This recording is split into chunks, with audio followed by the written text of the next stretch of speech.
La la la la. But can't be loved by everybody. It's impossible, you know. And trust me, it's okay. So let the toxic people go. Your peace within is more priceless than a pearl. You got to be happy, cause life's just way too short. Don't stress the little things, they will only waste your time.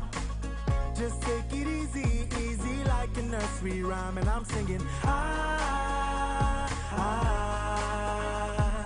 know it's gonna be okay. So I wanna see you smile today. Hey, you just gotta be happy, man. Good days, bad days, it's all part of life. But you must keep the groove on and enjoy every single day. I'm sure you've had some happy days before. So what makes you think you can't have more?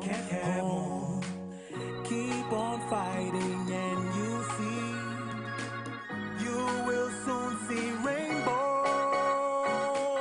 Hey, come on! La la la la, la la la la, ba-dum ba-dum boom, la la la la, la la la la, ba-dum ba-dum boom, la la la la.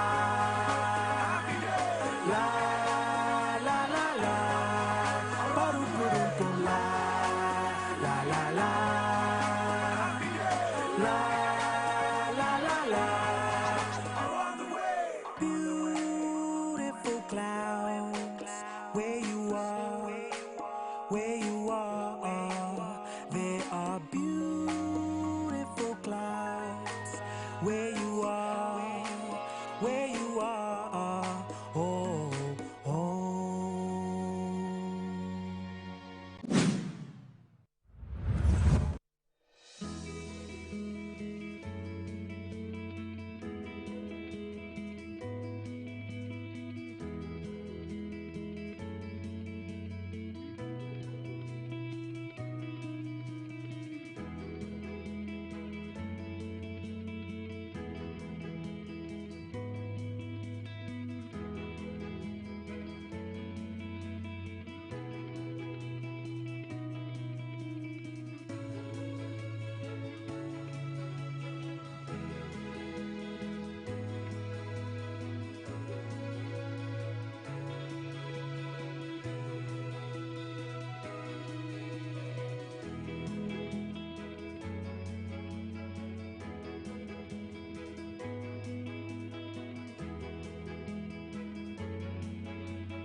Tanuma onunchoni ha wodama chichele wekun oyanu chumo osole moji ake ba wona ni aya ba shushu eshe. Amen.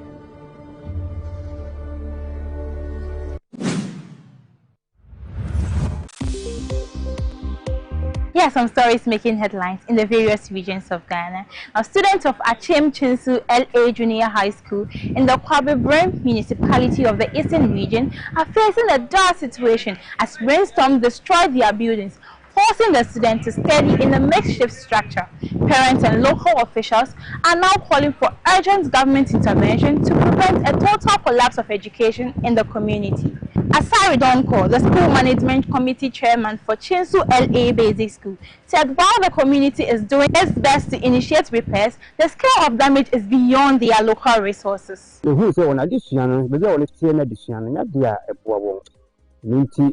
Ana SMC ya fa hapa mu se ebe he se kedan betimi aboso nenso ya hoden enko a entimi enye se adwuma we yesre emmoa se benya no na boboa ye na sa ban be mama ye ana se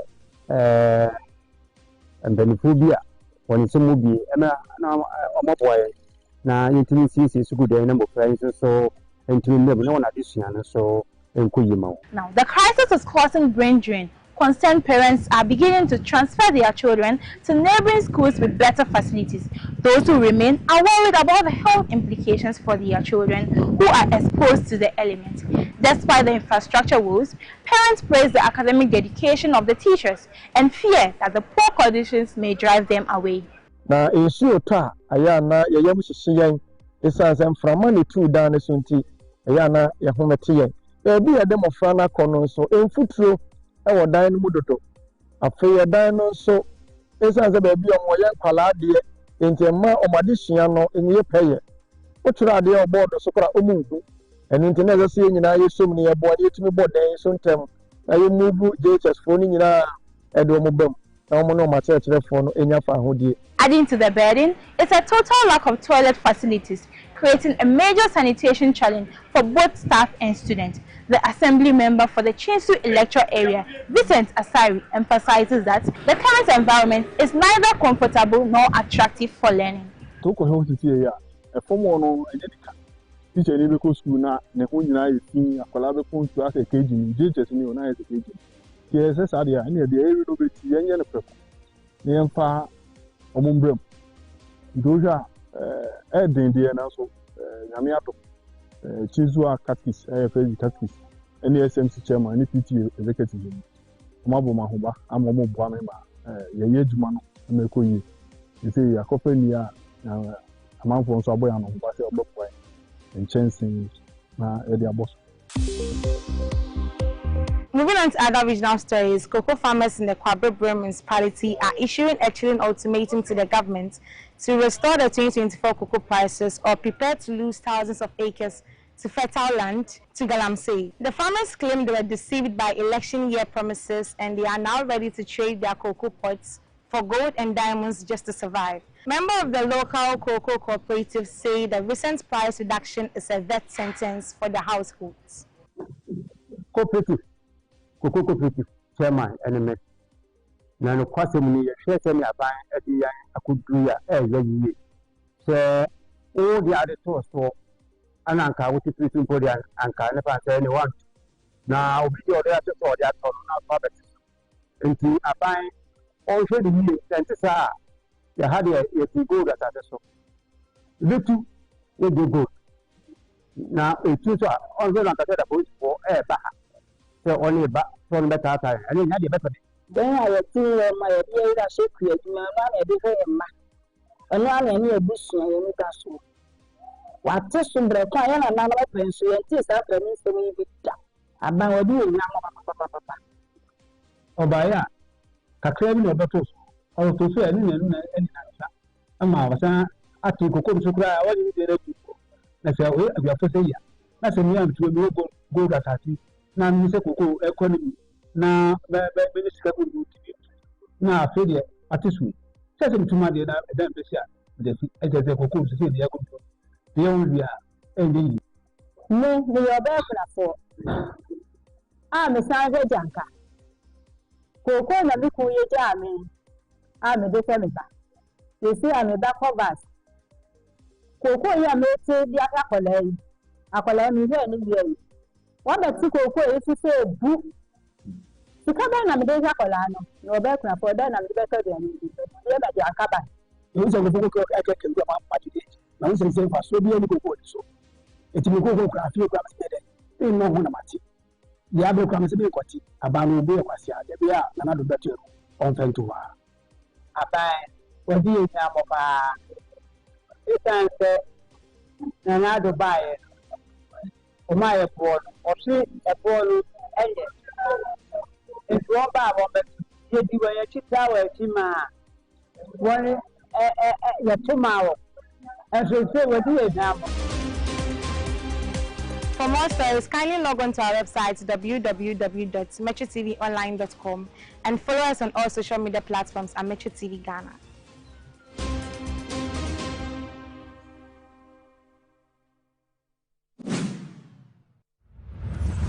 And so, across every subsector represented here tonight, one constraint dominates. That is the cost of energy and reliability of power.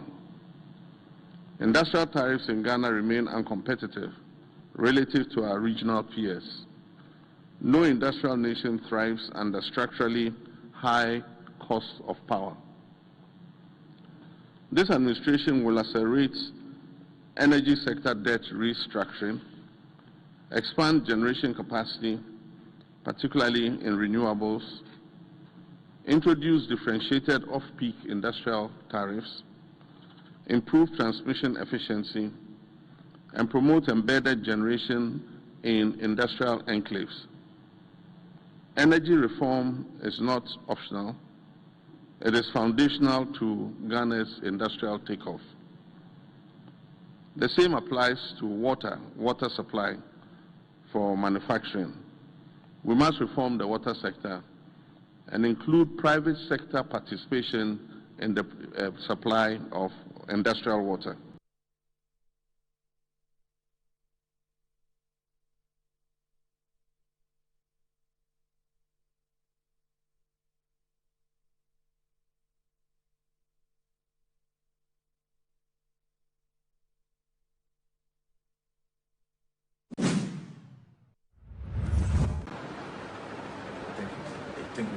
That is your shirt they are wearing.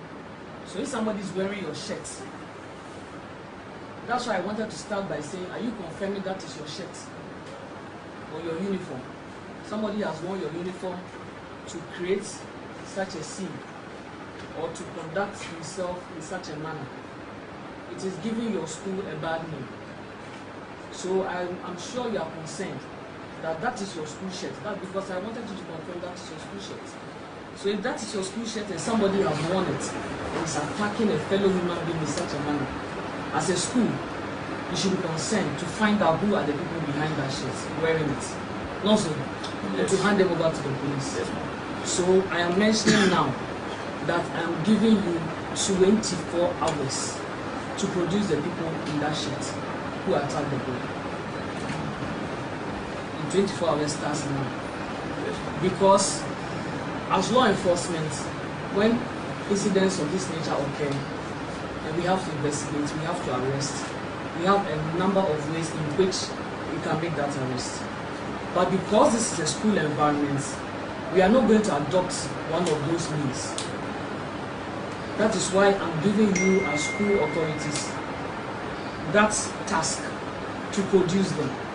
And if you fail to produce them, the means by which law enforcement employs to fish out suspects, we are going to adopt it. But because this is a school environment and other innocent students who were not part of the sports or were not part of that assault, because what we are seeing, it is not an act of indiscipline by students. It is a criminal act, which is clearly spelled out in our Criminal Offences Act. You understand?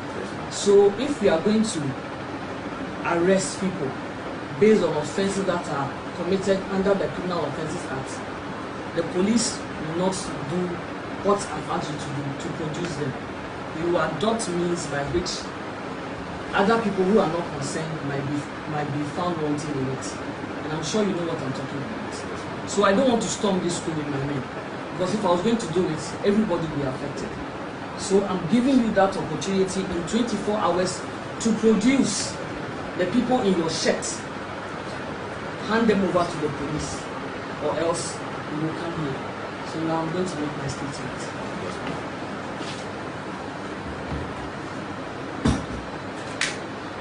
Are you ready? The Ghana Police Service has taken note of a disturbing video circulating on social media depicting acts of violence against a student of Owutu Obrachre Senior High Technical School by another school during the interzonal athletics competition held in Abuna Swedru. And as I've just mentioned, we are currently at the Swedru School of Business, and the people in the video have been identified as people wearing the shirts of Swedru School of Business. So the school has been tasked to produce those people for further investigations.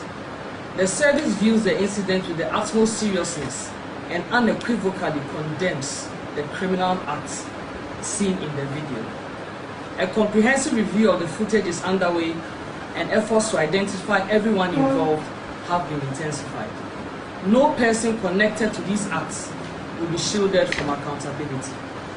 As I mentioned earlier, the school authorities have been given 24 hours to produce the students captured in the video to assist with the investigations. It is sad to note that the Ghana Police Service has recorded reports of similar violent incidents involving students in other educational institutions across the country. And I must...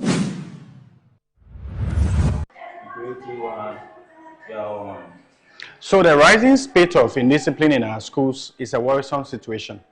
Across the country, we are worried as teachers and educators that having every day almost the ubiquitous nature of how attack, assaults, violence of our students now is becoming a worrisome situation.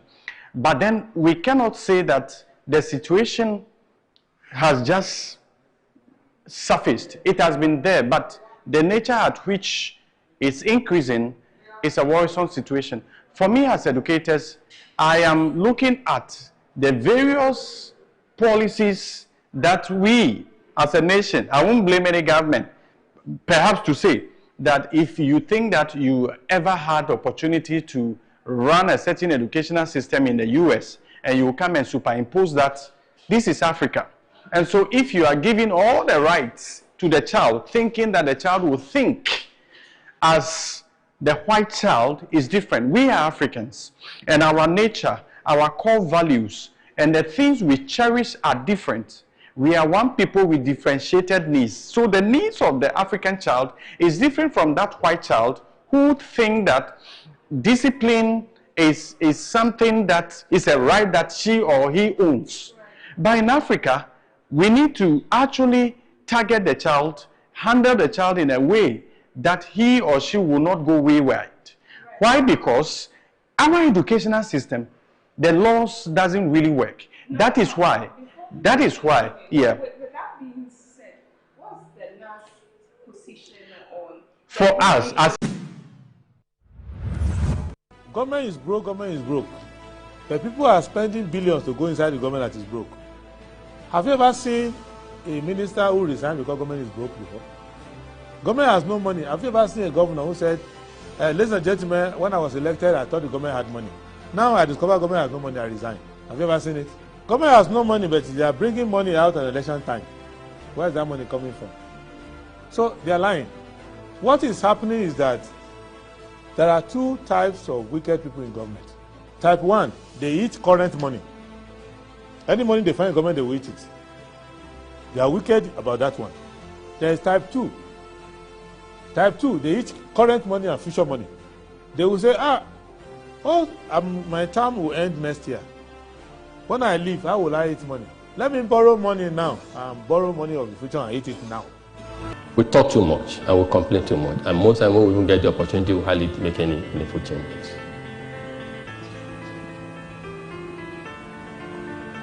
You must realize that there's no time in history than now that you have a unique moment and opportunity to assert and assume leadership. And you must realize that leadership to a large extent is not bestowed, it's not handed over to you. You must prepare yourself for leadership and be able to accept it.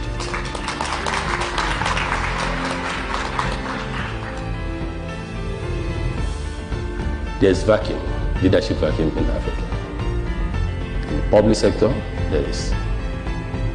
In the private sector, there is. And that leader can be you, and should in fact be yourself.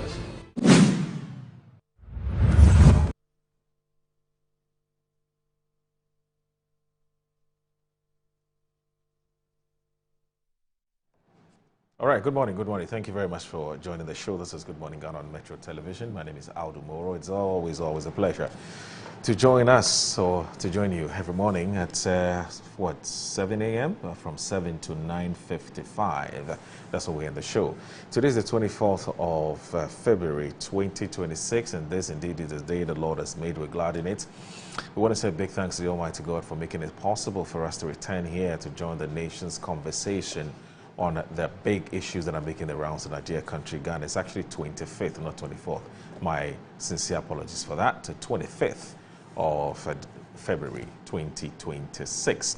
I'll go straight ahead and look at what the papers are reporting this morning. Now, I'll start as always and as usual with the Daily Graphic. Daily Graphic this morning says the Graphic Business Stanbic Bank Forum experts push public transport reforms.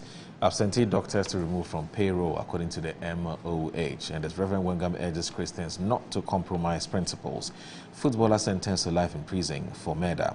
Nobody looked. Family of hit and run victim grieves. Very, very sad incident.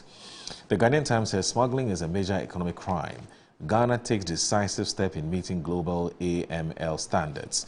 And as minority leader urges government to focus on development, jobs, rule of law. Major sanitation crisis looms in Greater Accra as Kpong landfill site faces imminent shutdown in 30 days. 9 students arrested in connection with violent activities. Daily Guide. Don't compromise truth. Reverend Wengam to Christian public servants. Parliament proposes emergency care law. And as Abesin boys killer gets life in prison, 3 students face court over Obrechi SHS student assault. OSP probes 25 million cedis palm oil diversion scandal. The Insight, 60 years of Nkrumah's overthrow. Parliament laments assassination of the African dream. There's Cocoa or chaos. Ghana must reclaim its farms before Galamsey wins. Afro-Arab Group delivers on work and pay EV cars promise. Ghana's future rides on digital skills, discipline and innovation, not just certificates. Chief of Staff.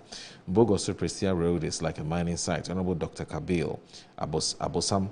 Fisheries Minister outlines bold plan to transform sector.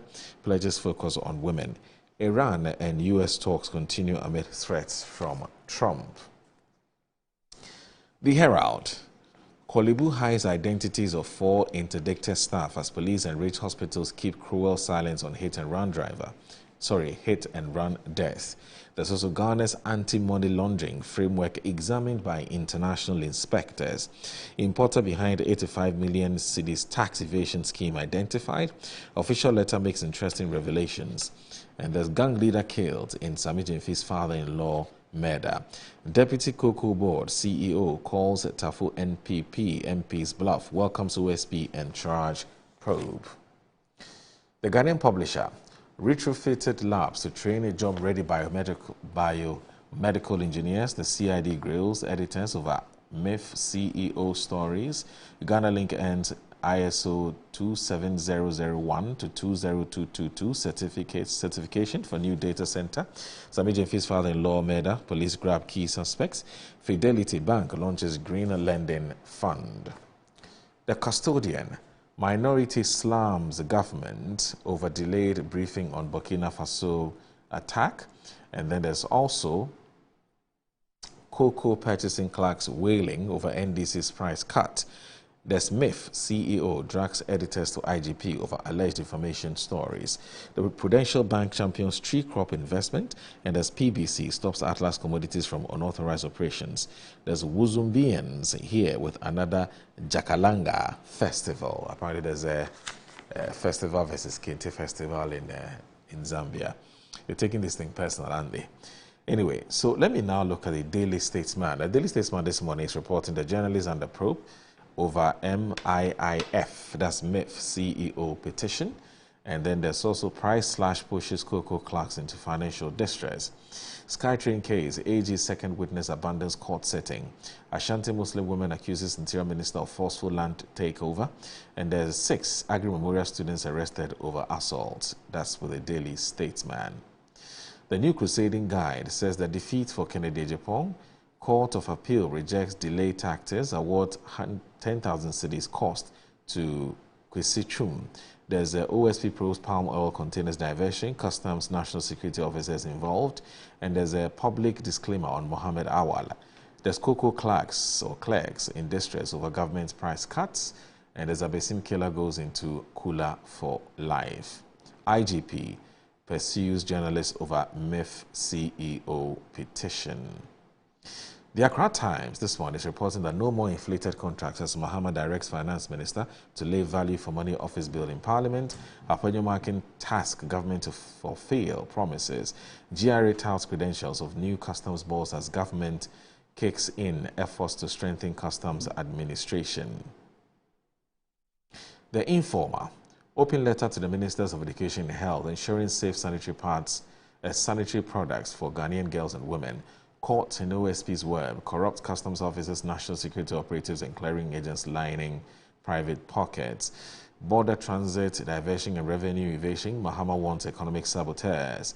Expired materials, scandal rocks Africa's sanitary pad markets. Ghana urged to verify safety of imported products.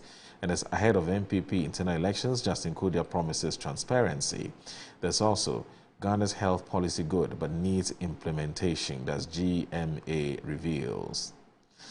The Daily Searchlight. Aponyomakin demands account of a hit-and-run tragedy. Petition Speaker Bagwing to haul hospital authorities before Parliament over Charles Amisa's death. There's former footballer Richard Appiah found guilty of murder in a Besim children case. The CID summons journalists over MEF CEO stories. Minority rebukes security ministers over silence on killing of 8 Ghanaians in Burkina Faso. And there's a Thanksgiving service held for the clerk to Parliament. Ebenezer Ahuma Jetro. Metro Lens. Ghana Link certified to ISO IEC 27001 2022. That's 2022, safeguarding ICOM's operations. MTR, Togo's opposition party urges diplomacy, not confrontation in Ghana-Togo maritime disputes. Same God, different outcomes. Christian Council criticizes mixed prophecies post-NPP primary. And then the Business and Financial Times. IMF backs cocoa board reforms, debt, inflation, and interest rates decline as macro pressures recede. There's RCBs to celebrate a golden legacy of financial inclusion. Africa's 4 trillion savings pool underutilized. Standard Bank, a shallow market stall infrastructure drive.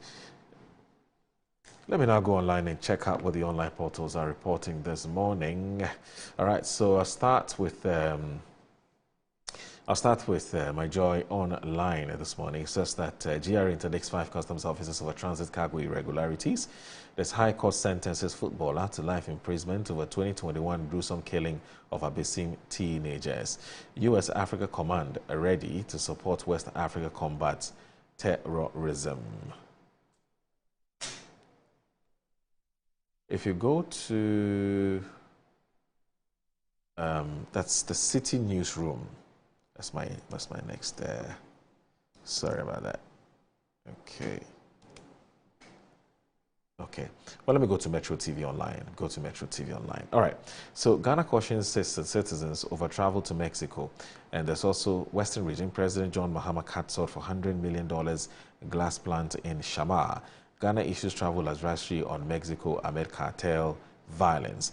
GRA interdicts 5 customs officers over transit cargo probe. Okay.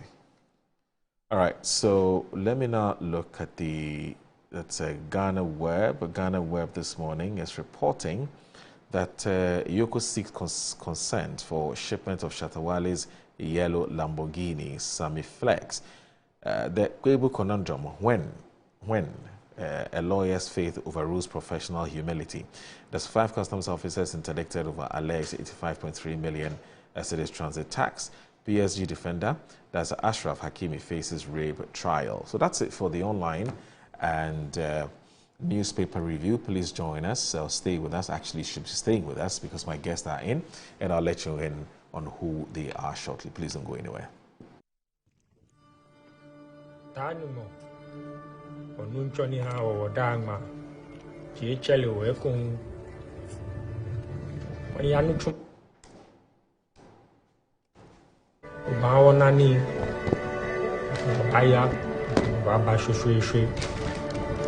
Amen.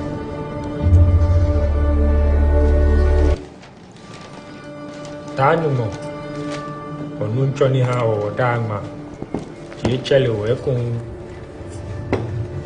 yanuchumo osole moji ake ubawo nani aya baba shushu amen.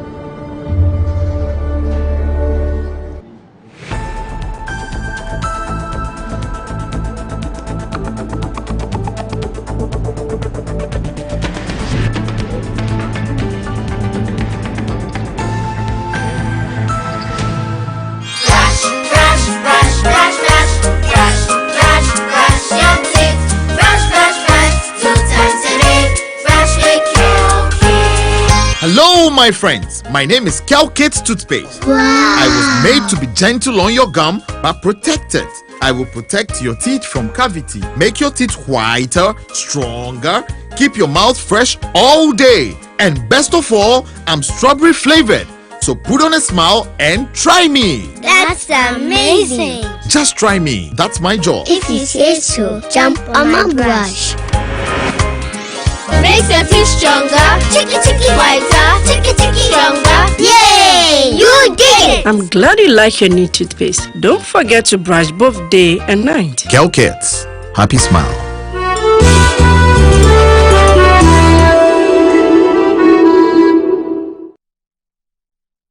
Yes, next. Hey, Nadia Benson, Asamo. Me didn't tum. Mr. Femi Kakalika just call me cockroach. Now, Mr. Femi once now. Hey, that's you. Improve car. Yeah. Captain Mosquito, double the action.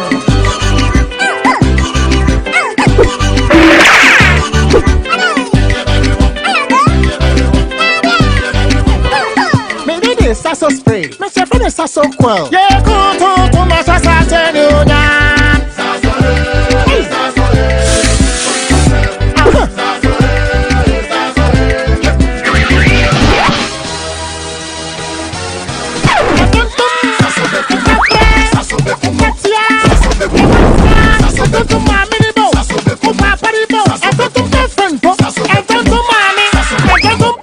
Sasso, come tum preko.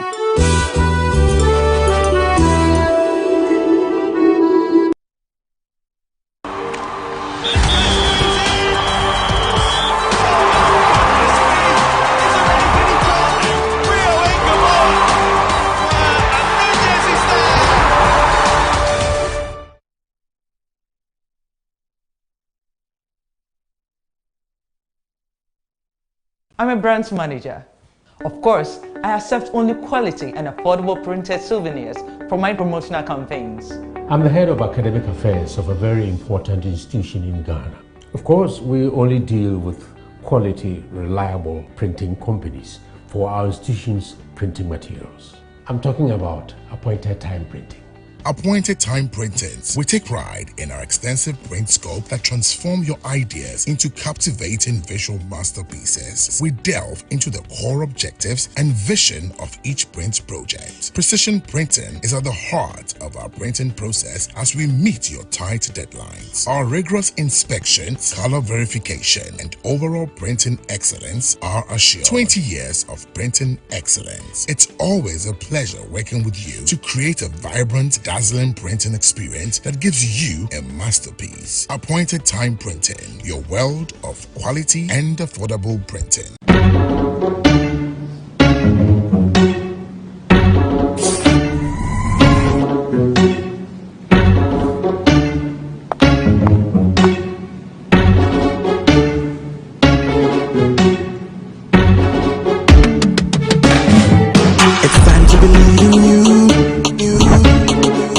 We are changing, so should you.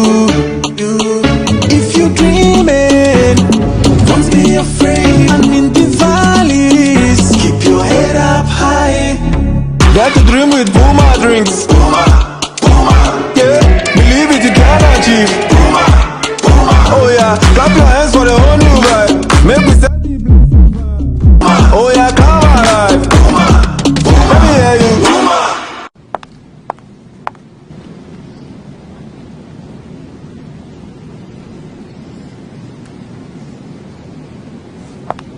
Puma drinks, a whole new vibe. Another quality product from Casa Precon. This advert is FDA approved.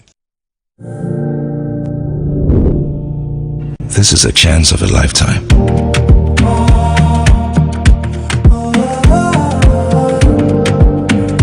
My opportunity.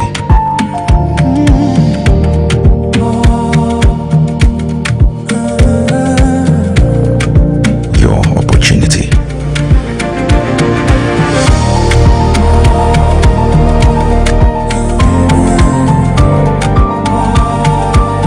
Let's build Ghana together. Come on, let's go.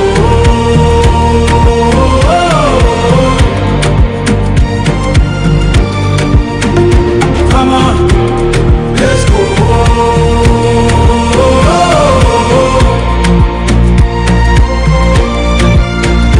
Come on, let's go.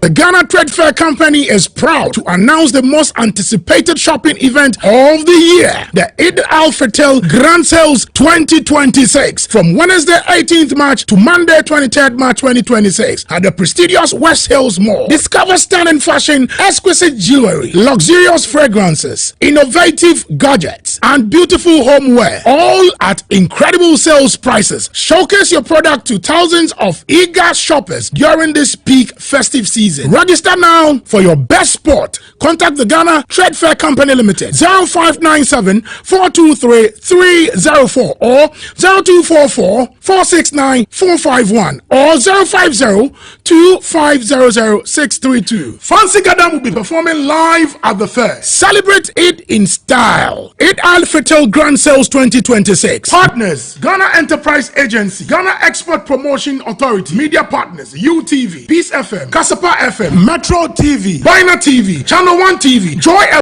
Up Santa Claus and stand up to your honor. Those who have gilded the school with their fame. Our alma mater, a blessing upon her. They that remember the strength of their name. Others have labored and we share their glory. As to do exploit and add to their gain. Those who come after will take up a story. May be worthy of singing again. Play up, Moro, join me. Play up Santa Claus. So we go play up and play the game. Give nothing but your best and never think of rest. Play up for the school's great name.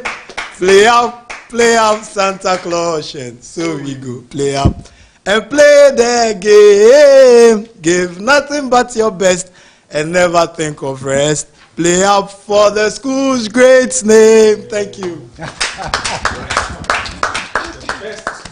Provide 540 cubic meters of water to over 5,000 students and non-teaching staff on campus. Because you know Cape Coast, back then, water has been a challenge in Cape Coast. So based on the advice from the Global Executive Council of Atsade Boys, he decided that no, this is the project we want your year group to do. And we wanted a cheaper one, but they told us no, this is the necessity the school really has to take up. So that's the project we are doing. And so we are expected to execute it and hand it over to the school next year, March. And because 25 years after you are out of school, then you are customarily mandated to undertake a legacy project. Because oftentimes these legacy projects are... Every Thursday morning, the spirit of the school come alive. From the marching bands to the dining halls, the fear and the panic stories, the convoys to old students' pride, to unforgettable homecoming moments. Metro TV brings you the school's homecoming show live Relive the glory, celebrate the legacies, reconnect with the memories that shape legends like you. The celebrations, the anniversaries, the homecoming activities, and the legacy projects that you embark in your school. The Metro TV Schools Homecoming Show comes to you every Thursday from 9:30 a.m. to 10:30 a.m. live on Metro TV. This is the Schools Homecoming Show live on Metro TV.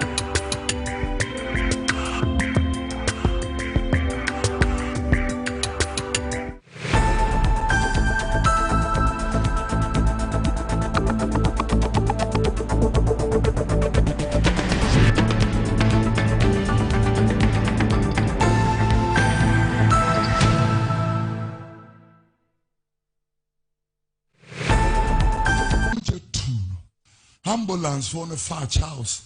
They took Charles to police hospital. First place is in Penny. The painful thing about Charles's death is that one was supply police hospital a Charles Papa company. They took Charles to 37. Almost in Penny. There is no bed in a military hospital. Do you know what a military hospital is? In case of an emergency, that is where we will go. They said there was no bed. And so, look at the places I'm saying. Police hospital, they came to 37, no bed. The ambulance drove back to Kolebu. When they got to Kolebu, Charles had lost so much blood. Gracia mine and Gracia mine. Charles have lost so much blood. I said, why young Gracia, dear man, who soon so Bopa fans at to one.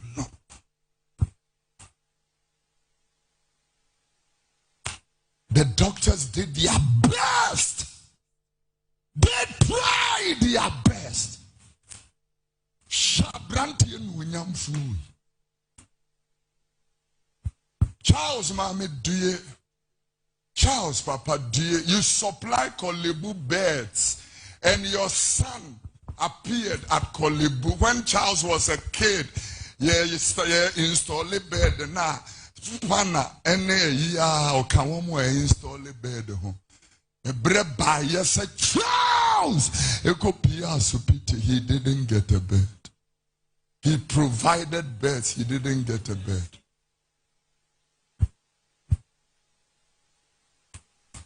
When he was pronounced dead, they carried Charles and dumped him like a piece of rag at Kolebu mortuary. When the family found Charles after 4 days, not dear body, no. I know. The Bible said, that's what happened. And all that I'm saying, I'm quoting scriptures. You can't go see I have just quoted Deuteronomy chapter 32 verse 21.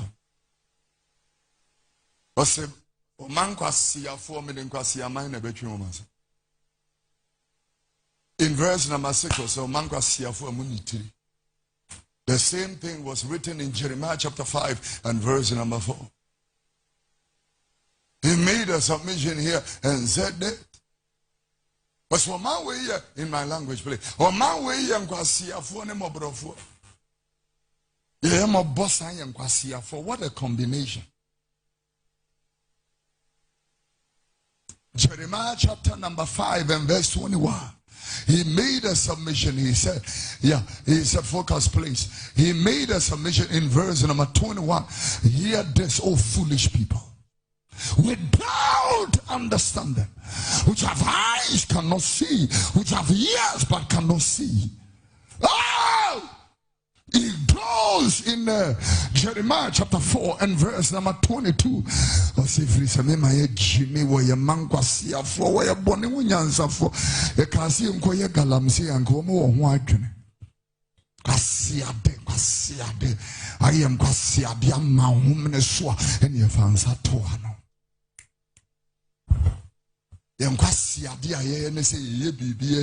Minister Yate committee so monko hwe wo bi ba no awu no yenko hwe mu.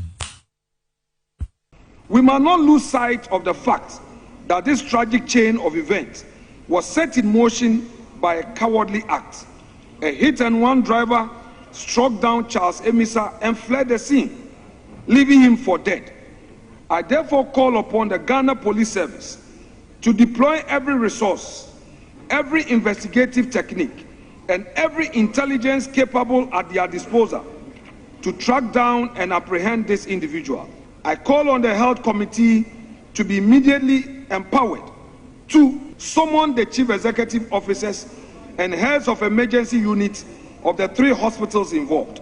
Speaker, when we got there, my younger brother went in and drew their attention. They just told him, send him to another place. Speaker, it took my wife to tell them that the man lying in there is an MP. Then the rush in came.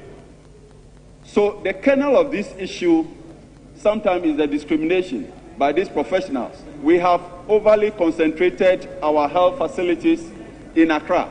The most disappointing part is that no bed could simply mean that the staff are not willing to work. A shift is about to end and someone is not willing to admit a new patient and do all the documentation, so turn the patient away. No bed could mean that the doctor is afraid to work or is tired and feels that if he touches that patient and the patient passes away, duty of care is established legally because he has touched the patient.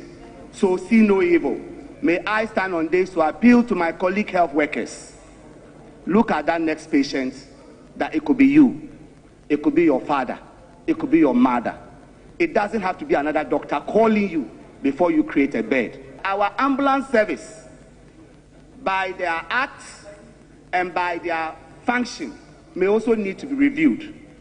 Currently, they do scoop and run. What it means is, at an accident scene, they can pick you up, but they can't even set a simple IV line. I'll direct our committee on health to take all the reports that will come from the ministry, the Kolebu Hospital, or wherever, and go deeply into it. We have to take control.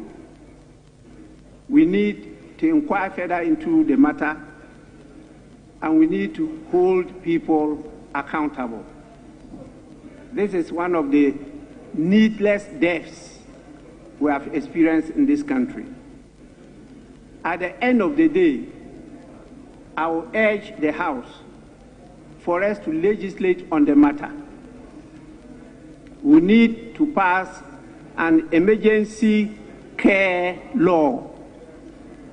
Emergency care law on this matter.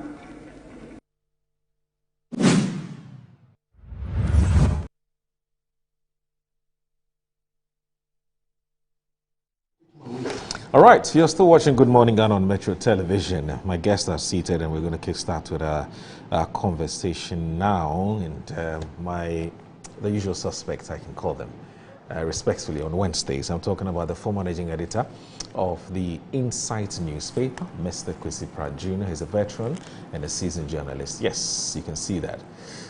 We've put it up on your screens. And also, Mr. Collins Adomako Mensah is the Honourable Member of Parliament for the people of the Ifija Kwabre North constituency. He's also with us here. He's also a former Deputy Minister for Energy. Good morning, gentlemen. Thank you very much for joining us on the show. It's always a pleasure to have you join us on Good Morning Ghana. So, Uncle, you scheduled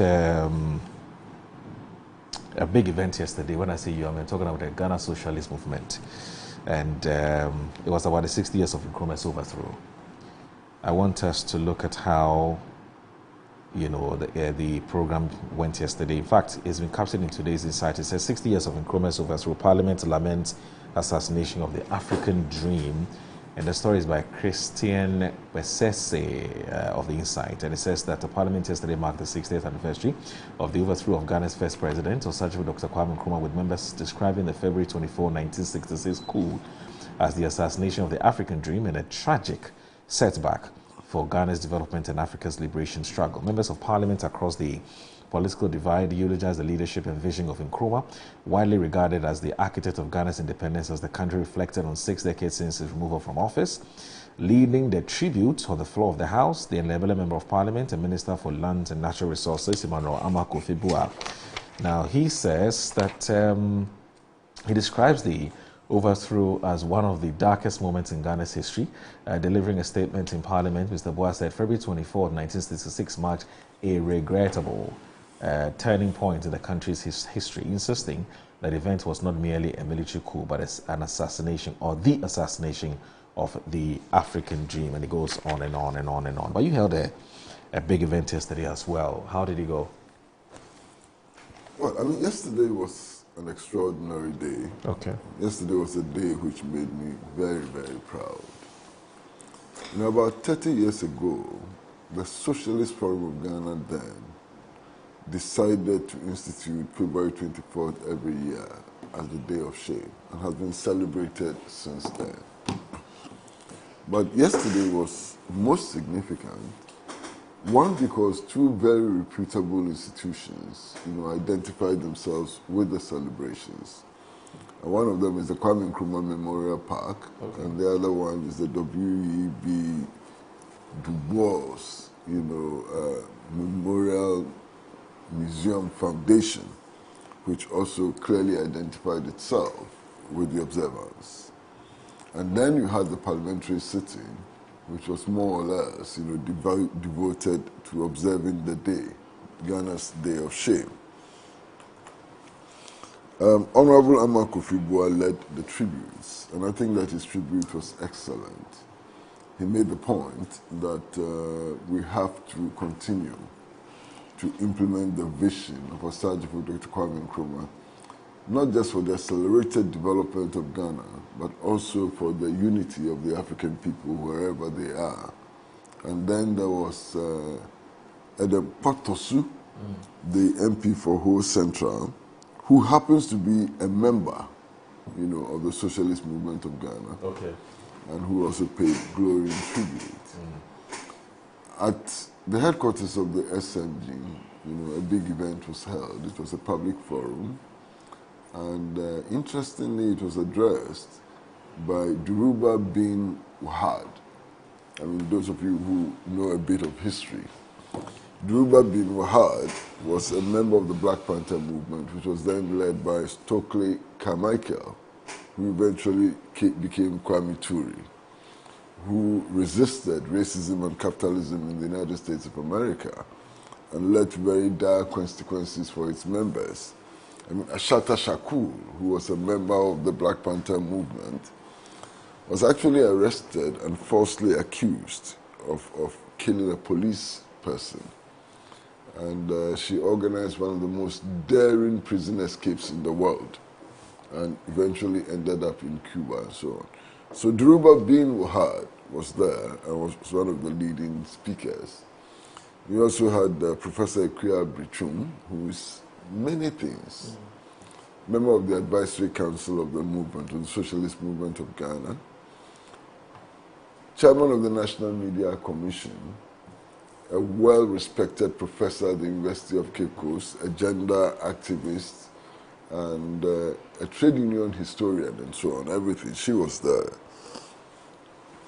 But the icing on the cake, to be honest with you, was simply the fact that the name of our foremost international airport was changed to the Accra International Airport.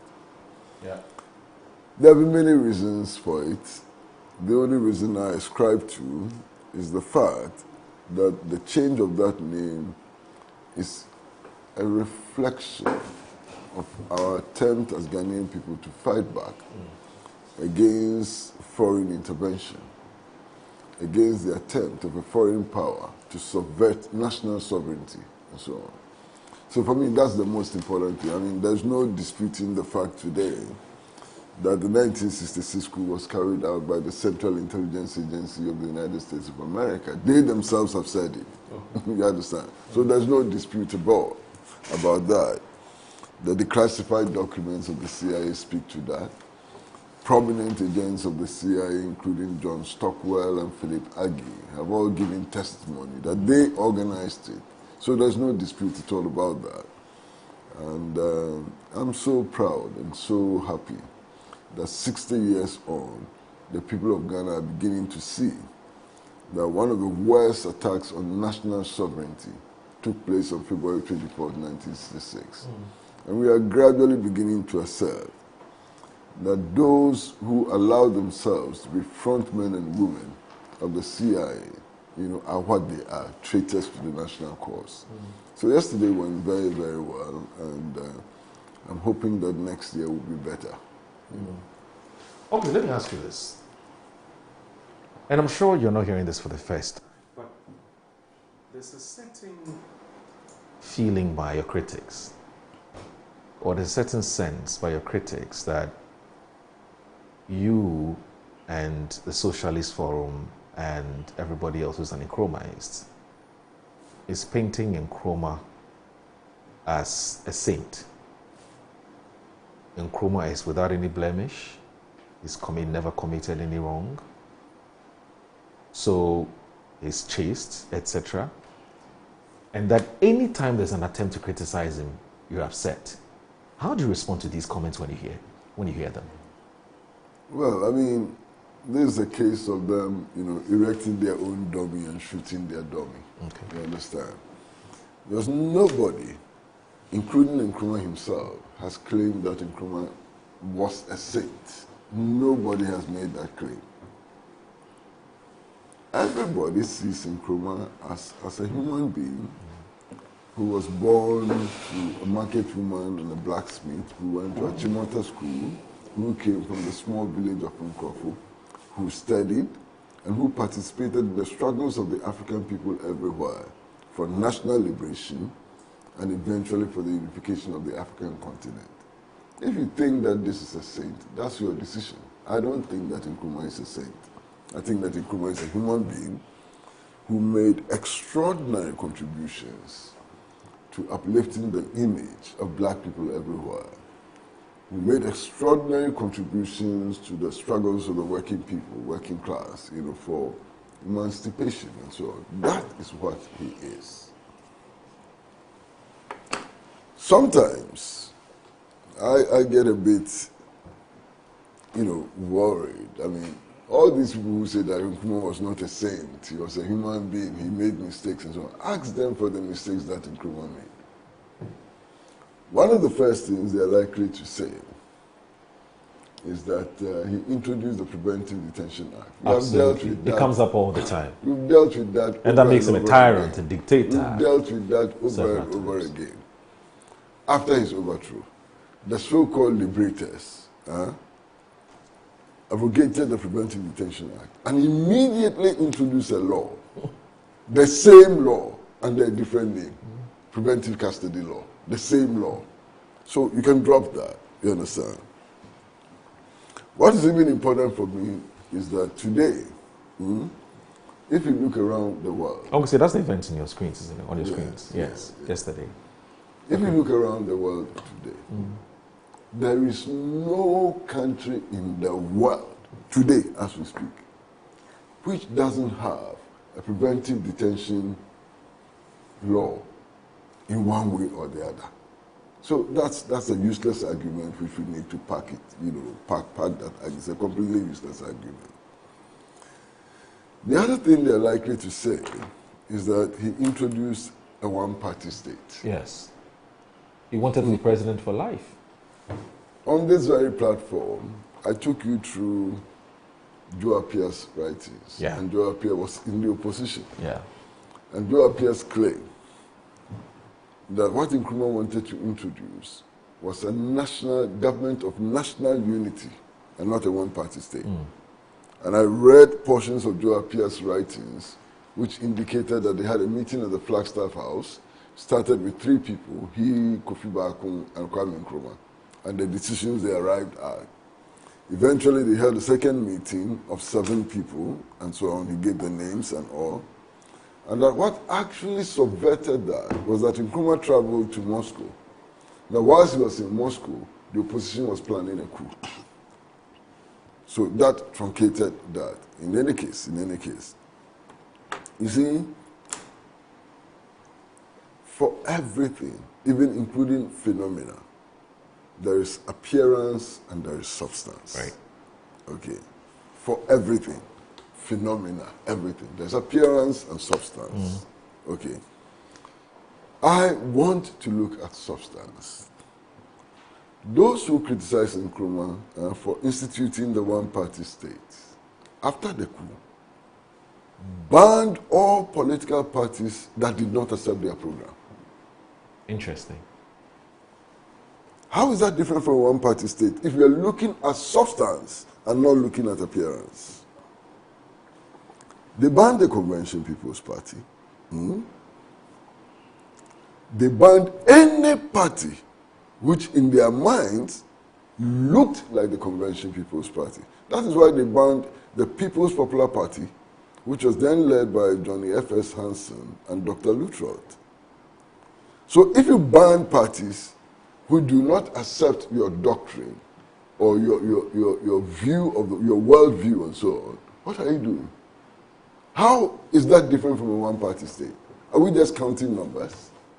I think we should look at substance. And if you look at substance, they cannot be criticizing Nkrumah for instituting a one-party state when they themselves also, to all intents and purposes, in terms of substance, also instituted a one-party order. You understand? Why was the PPP banned? The PPP was banned because it was a radical socialist party. You understand? That was the only reason why the PPP was banned. So they should stop that argument. It's a completely unnecessary argument. Okay. This talk about Nkrumah was a dictator and so on.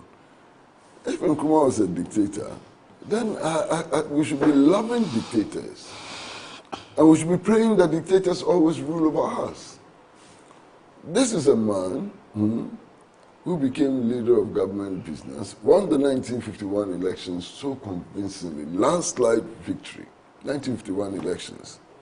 The opposition could only get 4 seats in parliament. They started bombing his house, trying to assassinate him and so on. None of his opponents was executed. None of his opponents, including those who bombed his house, including those who detonated grenades in Stadia and so on. None of them. In fact, in his 9-year rule, there was only one person who was executed. And that person was Sergeant Ametewe. And Sergeant Ametewe was the one who tried to assassinate him in the Flagstaff House. Sergeant Ametewe was executed after going through trial. He was convicted by a court. He was sentenced to death by a court.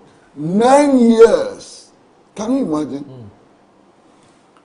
Check the record of Jerry Rawlings. Compare that to Nkrumah. How many people were killed for coup plots under Rawlings? You understand? So how does this leader, this gentleman, become a tyrant and a dictator? So the facts don't support at all that assertion. And in any case, in which country will opponents of a government drop bombs on stadia, kill children, and so on? In which country? And no emergency actions will be taken. In any case, why were the how did the emergency actions become necessary? They became necessary because of the bombings, because of the recklessness of the opposition. There's the Lucas House affair. I don't know if you are familiar with the Lucas House affair. Yes, on this platform. Children belonging to the Young Pioneer Movement who had gone to celebrate Nkrumah's birthday and were in a procession. They dropped bombs on the children. And what did they expect Nkrumah to do? To give them national awards for killing children? Yeah. In fact, sometimes I sit back and my criticism of Nkrumah, one of my criticisms of Nkrumah, is not that we don't have criticisms of Nkrumah, we do. One of my criticisms of Nkrumah was that he was too lenient with the opposition. He was? He was too lenient. If he had been strong, if he had taken determined action, if he had taken robust action against the opposition, maybe we could have saved the lives of so many children. Maybe Kolumbubu would not have happened. Maybe Yasantua would not have had her leg amputated. You understand? But he was such a gentleman. Look, the story is told of when he was in exile in Conakry. And you know, there were many attempts at overthrowing the Secretary government when he was in Conakry. Some reports say that he was the target.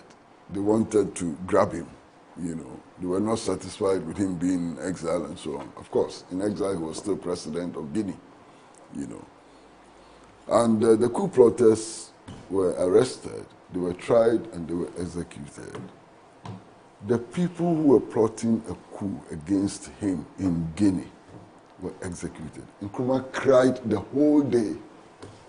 He couldn't eat. He couldn't eat. He cried because coup plotters had been executed. Is this your tyrant? Is this your dictator? Okay. My goodness. We'll take a short break. When we come back, I think they should get real and stop this. All right. You know. We'll take a short. When I come back, I'll ask Collins whether his because oftentimes a lot of members of the or many members of the MPP have a certain view of Dr. Kwame Nkrumah, and they share that. One of it is that, one, he was a tyrant dictator, all of those things that Mr. Kwesi Pratt has responded to. I'll ask Collins whether, and what his position on that matter is, and if indeed he thinks or he agrees with some of his colleagues, whether that position has changed after listening to Mr. Kwesi Pratt. You're watching Good Morning Ghana on Metro Television. Please don't go anywhere.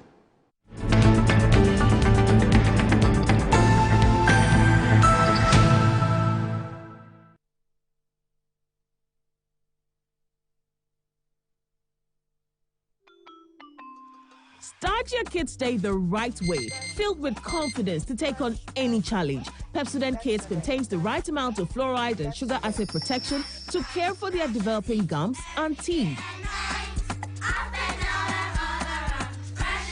Grab either orange or strawberry so they brush with the sweet flavor they love morning and evening. Pepsodent Kids, giving your children a bright smile for a brighter future.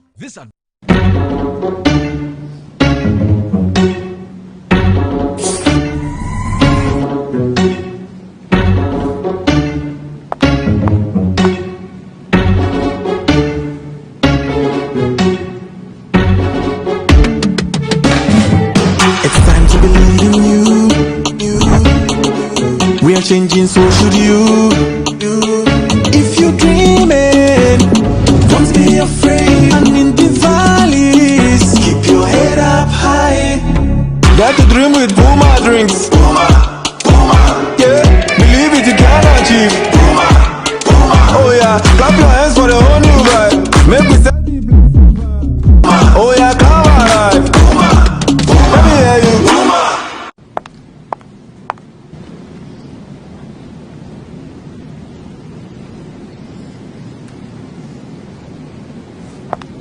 Puma Drinks, a whole new vibe. Another quality product from Casa Precon. This advert is FDA approved.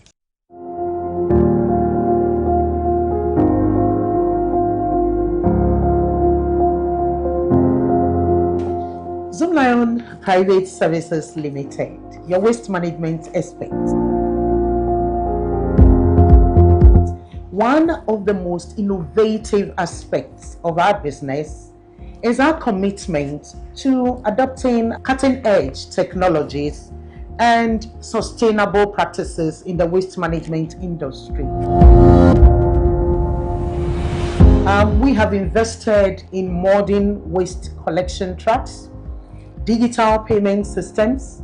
We have also implemented efficient waste segregation systems and also developed strategic partnerships with our various stakeholders in the waste management value chain.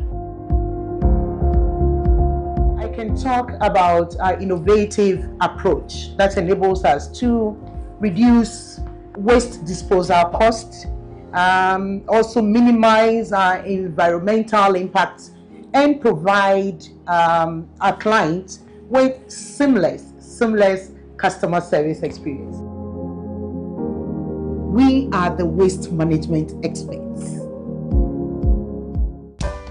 In my line of work, a confident smile is everything. Kel Charcoal Toothpaste keeps me on top of my game and ensures my smile is always radiant and bright. With the tiring nature of my job, we spend several hours under the scorching sun. To keep our teeth white and our breath fresh all the time, we use none other than Kel Charcoal Toothpaste. Kel Charcoal Toothpaste. You're on a Kessie and in a kit one. Samayo Kendini, who be here, Semetra Sapapadia to Amame Manfo, Kel Charcoal's natural ingredients, and a bomb is so buying, and Maniswing, Nesansu Mama Hotoso, a will beg you. Kel Charcoal Toothpaste. Choose Kel Charcoal Toothpaste for anti-cavity, whiter teeth, and fresher breath all day. Available in 80 gram and 150 gram. Grab yours today. Kel, happy smile. This advert is FDA approved. Accra, Accra. The school of no regret. From here our hearts were shaped to serve our nation free. Oh God, to thee we dedicate Accra Academy. Ese quam videri we say emblem Accra. Yeah. One time I'm done.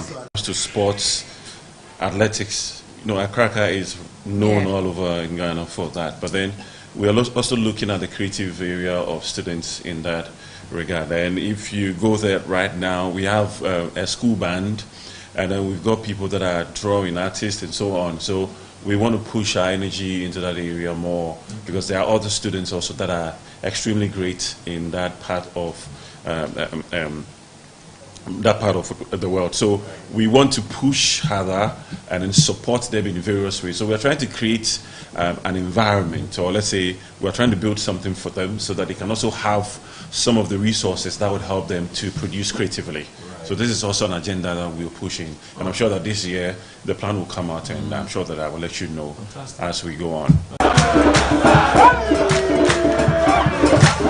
Every Thursday morning, the spirit of the school come alive. From the marching bands to the dining halls, the fear and the panic stories, the convoys to old students' pride, to unforgettable homecoming moments. Metro TV brings you the school's homecoming show live.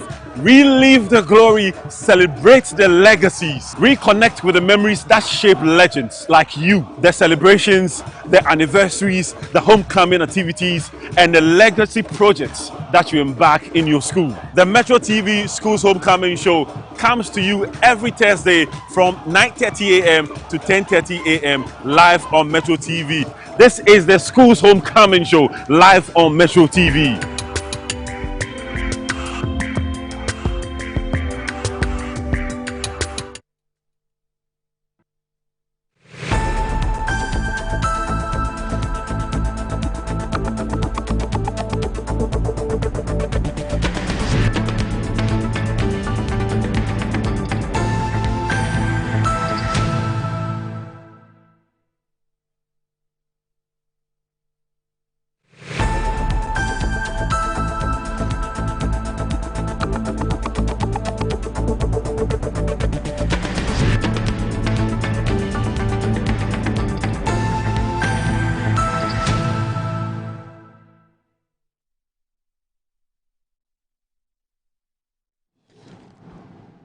Thanks for staying with us. This is Good Morning Ghana on Metro Television. I'm here with Collins Adomako-Mensah, MP for Ifija-Kwabre North and also Deputy Minister, and also Mr. Kwesi Pratt Jr., former Managing Editor of the Insight newspaper and a veteran journalist.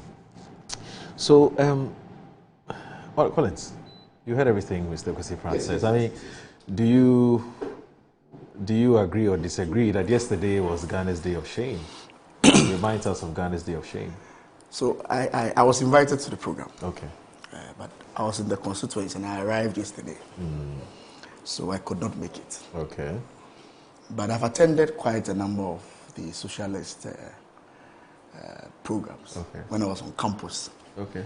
So Christy Pratt himself used to come there, Commonwealth or the observatory, with a black, white, and co. And they eloquently, as you know, will tell us more about the man Nkrumah, and not just Nkrumah as a person, what he stood for. You know, I'm a center-right politician. I believe in the free markets, less government interventions. And so ideologically, we are distinct. But I ask myself, do we have a purely socialist country as of now in the world? Or do we have a pure capitalist state as of now? Right. I've seen a mixture of the two wherever I go. You can go to an America where capitalism is very dominant, but there are some aspect of socialism where the government comes in to enact a certain rule, a certain directive. So you could see that both the socialists and the capitalists are now beginning to tolerate themselves gradually. And I think that is where I think the discussion should be focused. I guess what you're saying is that we are moving away from ideological purity. So where it has to be, if it's socialist, so my point is that we have to move to a stage where we can tolerate each other. I mean, I was born in '83, so obviously everything I know about Nkrumah is what I read in school, what I read in books, or what I was taught in school. Some teachers were capitalists, and whilst teaching, as they'll tell you, that Nkrumah was at a point in time elevated to a god status. I mean, in school, they'll tell you that Nkrumah was like, you know, untouchable. I mean, you talk about him, there's a problem. You could be arrested for even saying something against Nkrumah. Some of the teachings in school were that. Today, as we evolve, Uncle is just telling how tolerant he was. So it is how I can juggle those two teachings and come to a certain compromise. Listen, I go to Akosombo and I see what the Akosombo is. And for anybody in the 1950s, 60s to have thought of building such an edifice which is benefiting us now, I'm not too sure I can easily describe the person as a bad person, if not for anything at all. I've gone to Tema. I've seen how the Tema as the development was carved out as far back as in the 50s, 60s, you know. So as for his positives, yesterday even in Parliament on the floor, you could see that even the capitalists, those from my side, the center right, during our comments on the statement by Mr. Amakufibua, clearly you could see that gradually we are moving into a situation where we both have to tolerate ourselves. Right. But you can speak to somebody who was directly affected by a policy of Dr. Kwame Nkrumah, and his utterance will be shattering. He will tell you that Nkrumah is a no. More you get about the point I'm making. Yep. You can imagine Mr. J.B. Dankwa, our forebearers, my political party, who was arrested, who we are told wrote a letter to Nkrumah telling Nkrumah that he was dying and that he needed blah blah blah. His offspring, his tribesmen, his people, obviously, when you talk about Nkrumah, they'll be upset. They will not understand why this happened to their grandfather, their uncle. You know, so they'll have an issue. Everybody will have their own rendition of who Nkrumah is. But for me, as a young politician, I think there are a lot more positives about Nkrumah that for me outweighs his negatives. Okay. That's why, as Uncle said, Nkrumah was a human being, and as human as he would have made some mistakes, natural. Right. And he would have made some positive decisions.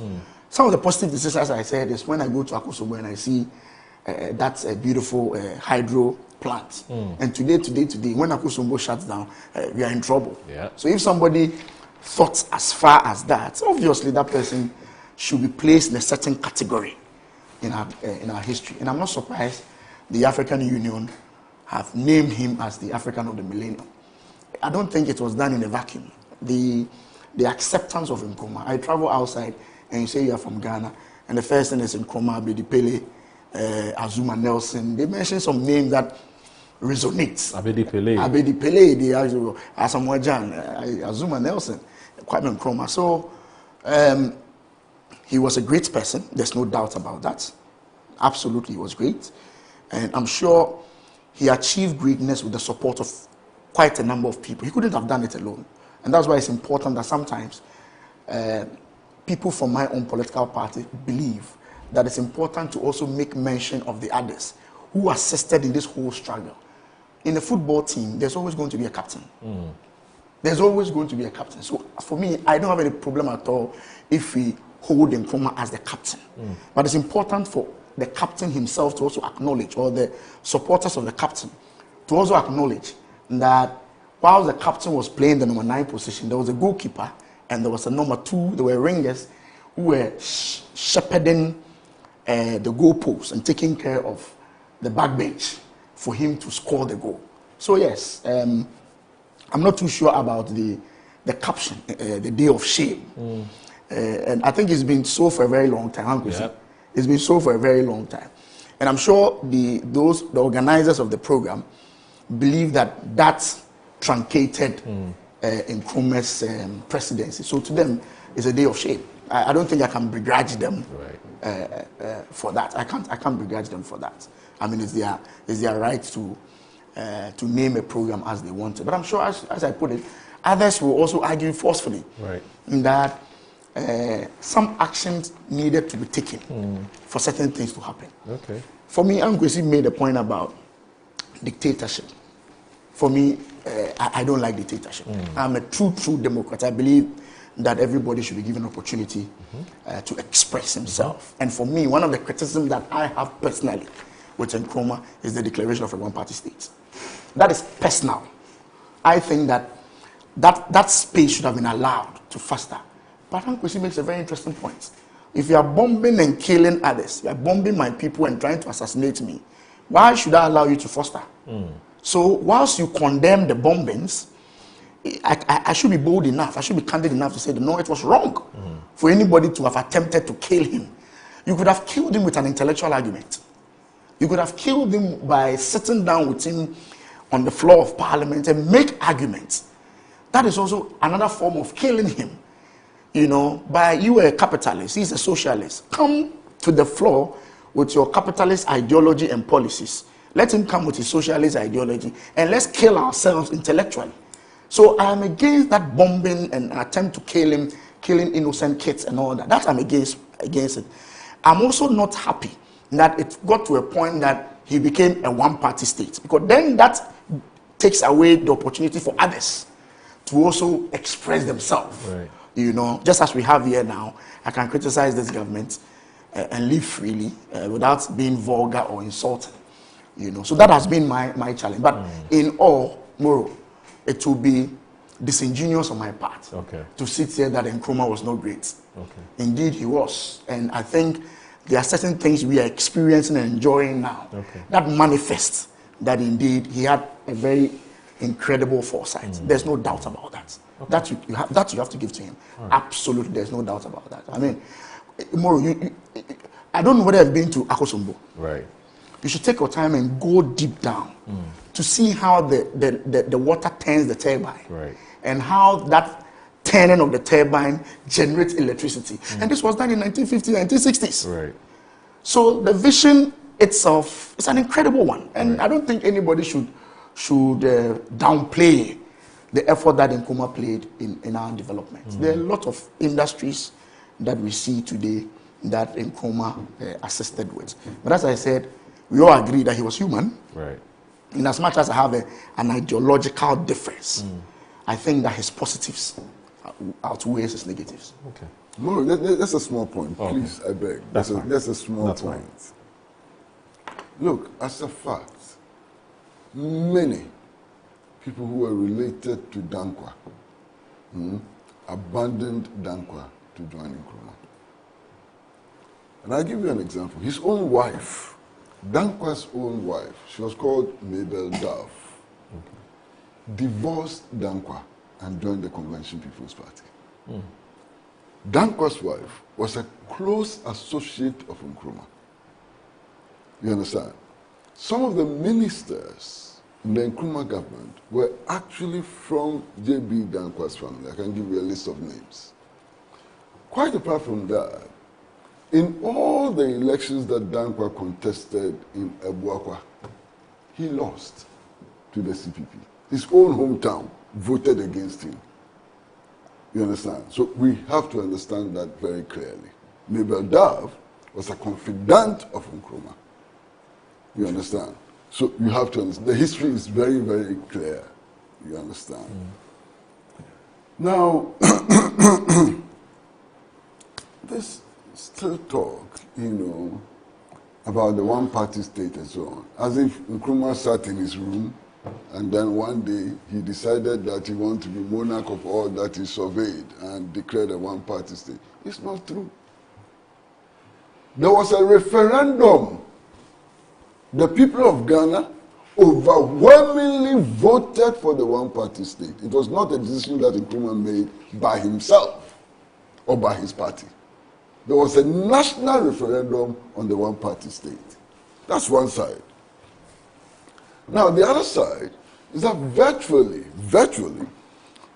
all the African, Latin American, and Asian states and so on who gained independence from the late 1940s up to the 50s and so on were one-party states. So ask yourself, why? All of them were one-party states. So how is that an Nkrumah problem? Why don't we see that as a phenomenon which grew out of the struggle for independence and the aspirations of our people, rather than blame it on Nkrumah? All of the states, all, with the exception of a few, were one-party states. So when La Côte d'Ivoire became a one-party state, was that Nkrumah's fault? Right. When Kenya became a one-party state, was that also Nkrumah's fault? This is the poverty of analysis. Clear poverty of analysis. There was certain wind of change which was blowing. What were the ingredients? You see, yesterday, I was reading one of the national newspapers, only yesterday, and I'm told yesterday there was a report that 40 indigenous languages in Ghana have become extinct or are becoming extinct. They risk being extinct. 40 indigenous languages. It was in Daily Graphic yesterday. So, in a population of 35 million, 40 indigenous languages are becoming extinct. The estimate is that we have about 75 languages in Ghana. Yeah.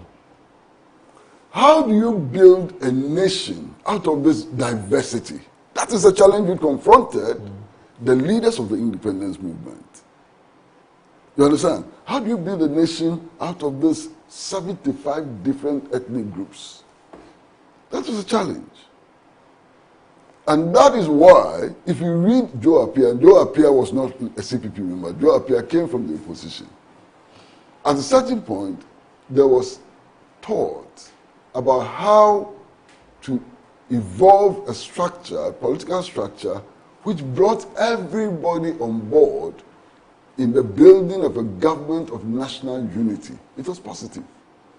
Look, long after Nkrumah, in 1975 or thereabout, General Champon was thinking about building such a government. Was that a one-party state initiative? It wasn't. Today, tomorrow, as we sit in the studio, all these heavyweight right-wing leaders and so on, what are they telling us? They are telling us that we should have a national development plan, one national development plan, that every government will be compelled to implement. What are they telling us? If you do the extension, what are they telling us? That this development plans, which are attached to parties and so on, don't work. They are wasteful, they waste resources and so on. And therefore, in spite of the existence of numerous political parties, you should have one development plan.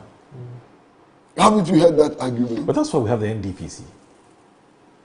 That's why the NDPC exists. Dr. Nimwe Thompson's NDPC, National But the Development Commission. NDPC does not exist. to give all the political parties the same orientation, the same solution to Absolutely. the problems that That's confront true. us. That's true. But those who argue for one development plan, saying that let's all have one orientation. Yes. Because if we all don't have one orientation, how do we adopt one development plan? That is for everybody. So they should stop that argument. That argument really has no merit at all. You know. And then there's a claim that he made himself life president. It's laughable. Since over the last couple of weeks, I've taken my time to read the 1960 Constitution. There's nothing in the 1960 Constitution which actually makes Nkrumah life president. In fact, the 1960 Constitution imposed a 5-year term on the presidency. 5-year term is there in the 1960 Constitution. But please, they should stop. They should go and read the Constitution again, you know, get their facts right, get the analysis right, and come back for the debate. All right, that's fine. So I want us to look at Tomorrow, I thought you were done. No. Oh, I'm done. But I just thought I should just chip in some few words. Yes. You know, as I said, we have to get to a point where we have to tolerate ourselves as to who Nkrumah was and who Nkrumah wasn't. There has to be some level of tolerance. I've listened to others who oppose to Nkrumah, and I tell you, they are as passionate as Ankwesi is. Very passionate. But even the comment yesterday on the floor tells you that we are getting to a stage where we have to move on from this debate as to whether Nkrumah was great or not. He was great. There's nothing wrong with that. But that does not take away the others who make some analysis of Nkrumah's tenure. As I said, fundamentally, as a Democrat, whether it was happening in Cote d'Ivoire or Togo or elsewhere, I am not for a one-party state, because that does not give an opportunity for others to freely express themselves. Okay. That's my fundamental disagreement. But you must add. Yes, but I'm saying that respectfully. Please, situation. Okay. I beg you. Yes. You must add, as I said from the beginning, that there is substance. Yes, but that's the point I'm making. Because you can have a multi-party state, which in essence is a one-party state. No, but the point I'm making, that I'm saying, what led to Nkrumah declaring that one-party state? We can have an argument about that. The parliament declaring a one-party We can have an argument about that. Yes. The referendum Ankwesi talked about, bro, I was not in that era. But Nkrumah at the time was so powerful and so popular that this referendum Ankwesi. So there's something wrong with being popular. No, I'm not saying so. I'm not saying so. You can imagine. It was not his fault that he was popular. Ankwesi, Nkrumah was a president then, I'm sure. Yeah. And then a good one. I don't have any problem with that. Yeah. And so if Nkrumah institute a referendum, Ankwesi, you should know the pattern it will take. Yes. You should know the pattern it will take. And it was not his fault that he was popular. I have not said so, but I'm saying that initiative, I am against that initiative of declaring a one-party state. Okay. Because I believe that in this particular democracy that we have, in as much as you may dislike His Excellency John Dramani Mahama, if not for anything at all, I can come here, freely speak my mind, criticize him, but I'll do so constructively without insulting him. Okay. And move away. So for that, I'm not too happy. Whether it was happening in other places, I disagree that one-party state was happening in other jurisdictions. Right. That for me was something that Nkrumah could have overpassed because he was so popular. And Ankwesi said he was a good leader. He had brought together a 6-year development plan that was being implemented and all that. So I think that he did not have to kowtow to the pressures to declare one-party state. Because then others will say that then you are becoming a lifetime president. Right. If you are saying a one-party state, and the constitution, as Ankwesi is saying, he said the president will be 5 years. What it means that if Nkrumah even leaves, the next president will be CPP. The next person will be a CPP person.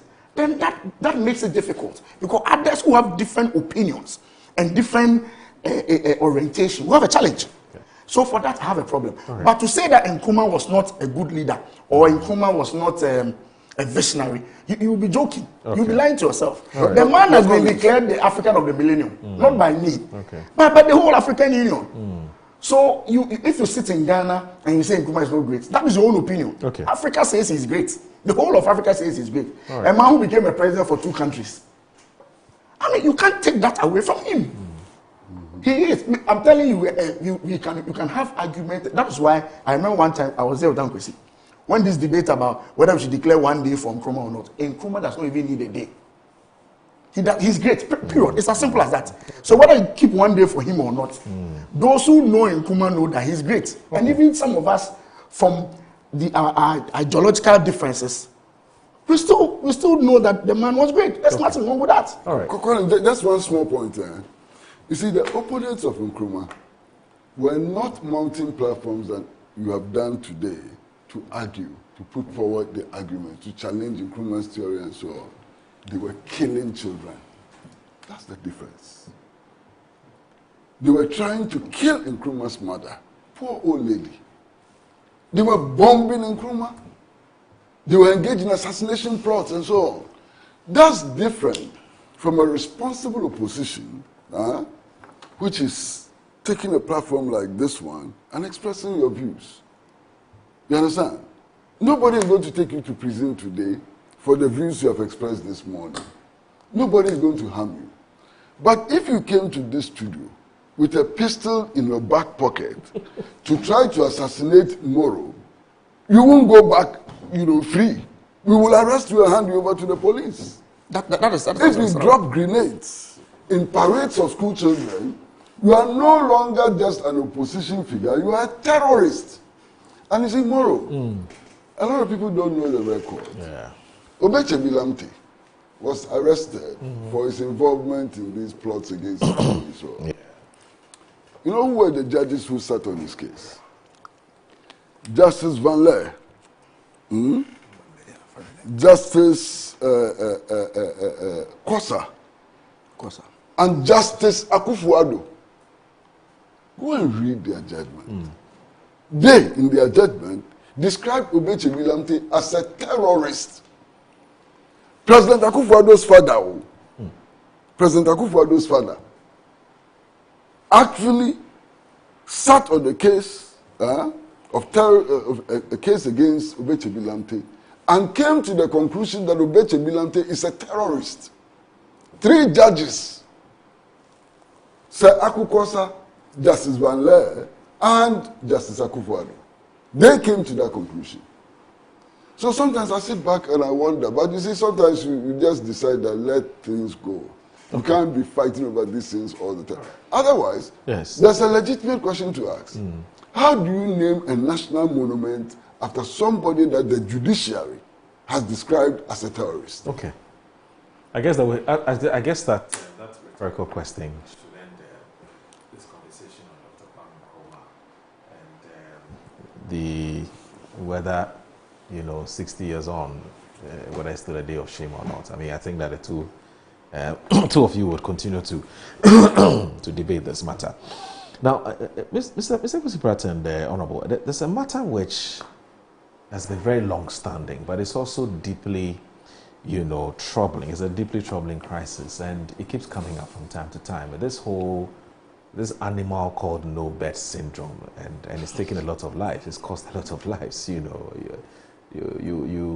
are involved in some kind of a health crisis. You go to the hospital and you're told there's no bed, and some people lose their lives as a result. It's something that we really need to get to the bottom of it. I mean, just recently, I must have been on the 6th of February or so, a 29-year-old man, a young man, just lost his life because he's been to 3 different hospitals: Korle Bu Teaching Hospital, the police hospital. He's been to the Ghana Greater Accra Regional Hospital after he was knocked down by a vehicle, and he was unable to get a bed, and this young man has lost their lives. Now, a lot of the papers have been reporting it this morning. There's, in fact, the Herald newspaper reports a very interesting angle. That's Larry Dogbe's Herald says Korle Bu hides identities of 4 interdicted staff. Now, it says that the management of Korle Bu Teaching Hospital has left many questioning the sincerity of its investigations into the circumstances surrounding the death of a hit-and-run victim. That's Charles Emisa, an engineer at Promasidor Ghana Limited in the North Industrial Area of Accra. The 29-year-old was rushed to 3 major public hospital facilities in the city after a roadside accident, but he was turned away each time. Now, only his body was admitted into the Korle Bu Teaching Hospital mortuary after he died in an ambulance. Now, strangely, the Korle Bu Teaching Hospital has kept the identities of the 4 health workers confidential in the press statement announcing that the 2 medical doctors and 2 nurses have been interdicted following their alleged failure to provide emergency medical care to a hit-and-run victim. The omission of names and the secrecy surrounding the identities by the health institution with thousands of workers has raised many questions, although the hospital stated the Korle Bu Teaching Hospital remains committed to transparency, accountability, and the delivery of quality healthcare services, adding that further investigations or further information will be communicated upon completion of the investigation. Interestingly, we're told that one doctor in Nkrumah who was on duty at the Korle Bu Teaching Hospital was captured by media reporters appearing when the victim had died. He came out to certify the patient as dead and instructed the ambulance crew to convey the body to the mortuary for preservation. Dr. Nkrumah's name was not mentioned in the Korle Bu statement, and the Herald has some serious issues with that. Now, the sister of the deceased, who is also a medical doctor, has also been complaining about how her brother was treated, and she says nobody looked. Family of hit-and-run victim grieves, and Juliet Echa Asafo says it is cruel fate that the victim of the hit-and-run incident refused medical care at 3 facilities was a brother of 2 medical doctors. When fate struck on February 6, 2026, Charles Emisa, 29, who died of his wounds this month after he was denied care at the police hospital, the Greater Accra Regional Hospital, and the Korle Bu Teaching Hospital, had neither of his 2 sisters who are medical doctors in close proximity to offer help. One of them is Dr. Matilda, of course, medical doctor Matilda Emisa, a medical doctor at the emergency unit of the Cape Coast Teaching Hospital. She's an award-winning emergency care professional for her dedicated service to human care. Wow. Now, when emergency knocked on her family's door, other doctors and emergency facilities looked away at the accident victim. Her only brother bled to death.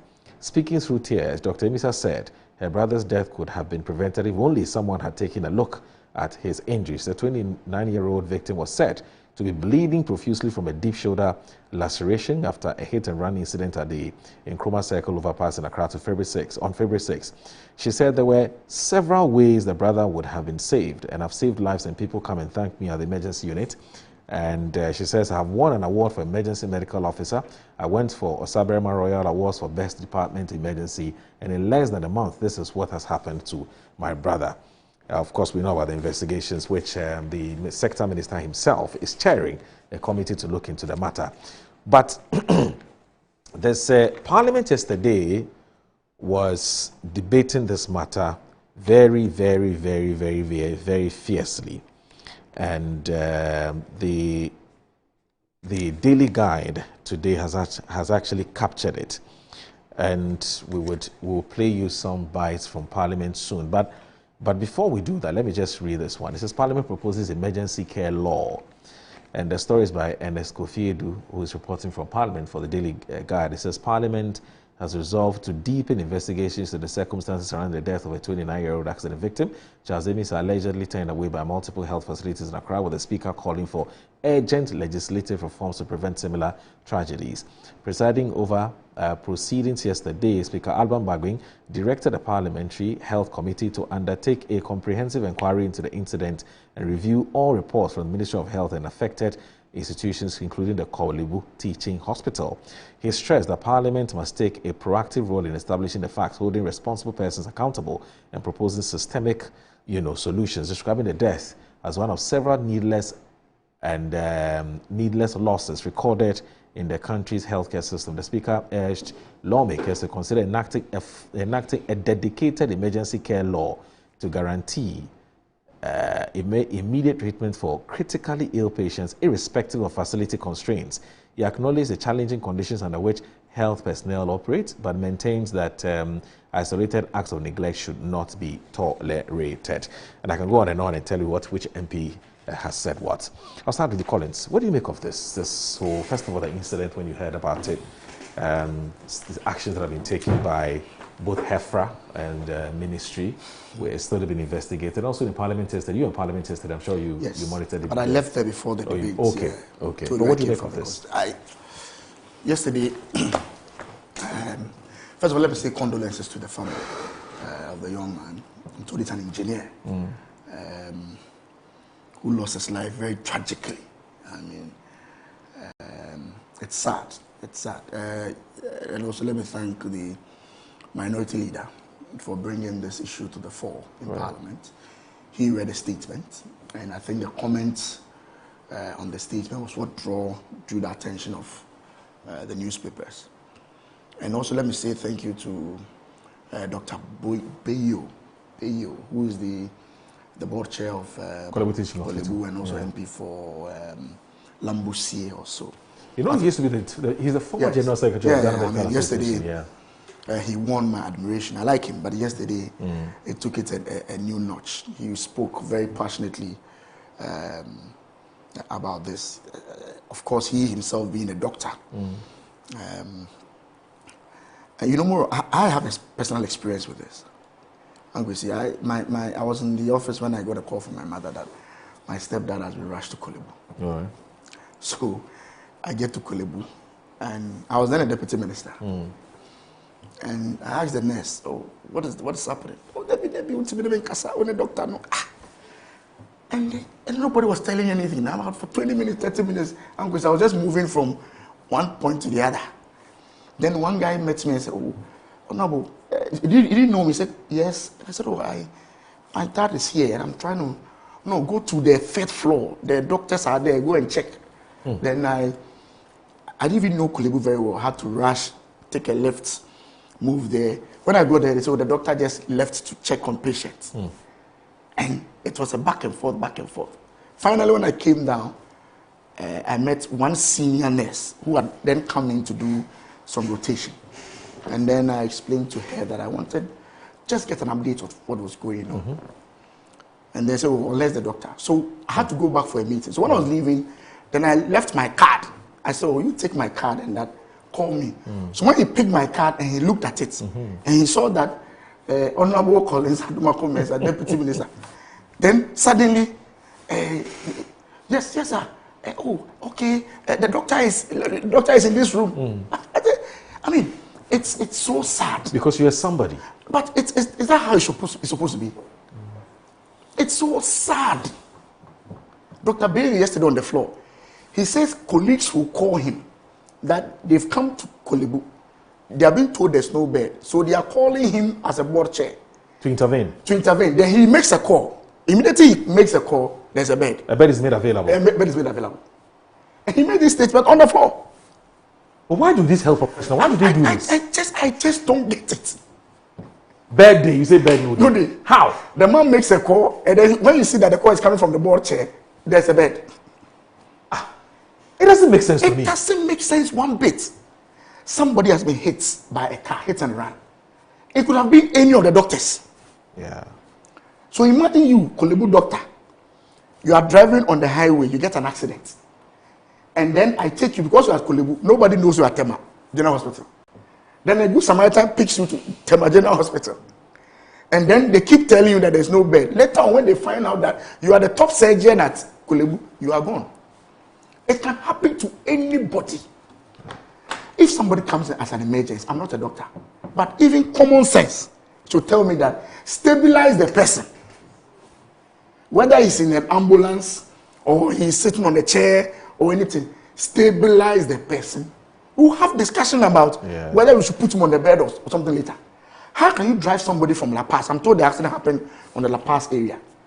They drive the person all the way to 37, no bed. The person is bleeding, no. Then they move the person to a police hospital, no bed. They move the person out to Kolebu, no bed. How is that possible? The person will obviously die. Because common sense will tell you that the more you bleed, your life is just going off. And sometimes the agency at the hospitals, don't make me say, there are some very good nurses. There are some very, very good doctors who are passionate about their job. I remember Dr. Kumbo, when he was a health minister, he says his colleagues have been coming to him to get admission for their relatives. Sometimes when he looks at the results, this person does not even qualify to go to nursing. But his colleagues are forcing him, and this is to read the politicians. They are forcing him to help admit this person. The person is not good. You force and put the person there as a nurse. He comes out not as a nurse. He has no passion, for the job. He doesn't believe in the whole practice. So the day that you get sick, and the only person to attend to you is that nephew of yours who has no passion for the job, that is where you see that as a politician you made a mistake. Because there's some people who get into nursing and so on simply because of financial security. Yes. Look at the attitude of nurses when a party says, look, we're not going to pay you nurses allowance. Yes. Look at the attitude. Yes. And you see, it's the argument that this money you pay us is what we feed our families with. Listen, this guy's death is so pathetic. It's so sad. So sad. It can happen to anybody. We've been going to our constituencies every week or two. On the Kumasi stretch, we've been plying this road all the time. Only God knows how we go and come every day. So you can imagine if I touch wood, I get an accident at Nsawam, and I'm taken to Nsawam hospital. Nobody knows me as an MP. Nobody cares about me. And they tell me that there's no bed. At what point will I move from Nsawam to Accra? And even if I'm brought to Accra, they'll tell me that there's no bed at Kolebu, no bed at 37, no bed at... I mean, it is just not right. So I'm happy that the minister and the government are taking this case very seriously. This should be the end of this whole matter. Our brother's tragic death and Moro should change the narrative. Just stabilize the person first. Stabilize the person. Moro, I'm just imagining the pain this young man was going through. I'm just imagining. And they're just moving him from hospital to hospital. And then, finally, he dies. And I'm told that when they put him at the mortuary, it took how many days? 3 days or so before the family. Yeah, even heard about it. Can you imagine this? If you're a wife, you had no idea. If you're a mother, and your son has gone to work 4 days, you can't find him. And the man is in an ambulance. They will not even allow the guy to bring him out of the ambulance. And even that, it was advertised on social media. Otherwise, the family would never have known. Because as far as they're concerned, he's working. Except that they can't reach him. And I'm sure the last thing that would occur to them is that he's dead. I mean, until his pictures started flying on social media, they had no idea. The authorities have taken the first step. Yeah. The nurses and doctors who were on duty at the time, I'm told, have been interdicted, pending further investigation into this matter. Except that the Herald has a problem with that. They think that the names should have been put well, up. Well, I may understand why Kolebu is doing so. Okay. I mean, for strategy, because the pain now is quite, the tension now is very high. So you can imagine if you just put in the paper your picture that this was the guy who didn't attend to my brother. You may have some attacks here and there. So let's see how the investigation goes. But there's also a legitimate feeling that they may be allowed to go scot-free, and nothing will happen to them. If they allow them to go scot-free, then Kolebu and all the health, they will have an issue. You could see the tension, even the media, the public sentiment on this matter. I don't think we are going to allow this thing to lie forgotten like that. Somebody must answer some question here and there. It's just not right. Yes. It's not. Ongozi, no bed syndrome. It seems to me that this morning, a lot of people are talking about their personal experiences as an illustration. Yes. So I suspect that I can also be permitted to start with a personal experience. Yes. Absolutely. No problem. Sometimes I get very adventurous to the discomfort of my friends. So on this day, I decided to ride a motorbike. Okay. And I had a terrible accident. Very terrible accident. My upper lip actually was torn off. It was hanging. Whoa. Completely. And so I used one hand to hold it in place and one hand to control the steer. And I got to 37 Military Hospital. Oh, sorry, I didn't intend to mention the hospital. That's fine. But I got to a reputable hospital. Okay.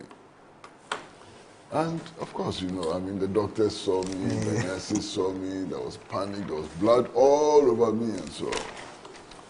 But Collins, the theater was full. There was no theater available for the surgery, and the surgery had to be immediate. This lip was hanging. Okay? So the doctors decided that they would do the surgery in the corridor. You understand? They didn't take me to a theater. The rules say that for the kind of case that I had, I should be treated in the theater. The theater was full. They were doing surgeries. So they actually did the surgery in the corridors just to save my lip and so on. And you can't even see that this thing had been torn off before. You can't see. It was so well done. Do you know that the doctor who did the surgery and the nurses were queried? They were queried? Yes. Oh, how?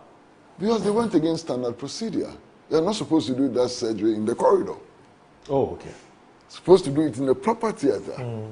But it was an emergency. Yes. You understand? They took the risk and did it in the corridor. They were sanctioned. Okay? So think about it. Okay. Think about it. Just think about it. You can be a hit and run victim, you can be an accident victim, and so on. The doctors and the nurses also have a responsibility to ensure that they follow laid down regulations when it comes to treatment. That they have optimum or near optimum conditions for handling the patient. Now, no bed is a short code. It doesn't mean that physically there's no bed there. I mean, sometimes it just means that the wards are full. It's not just a question of a bed.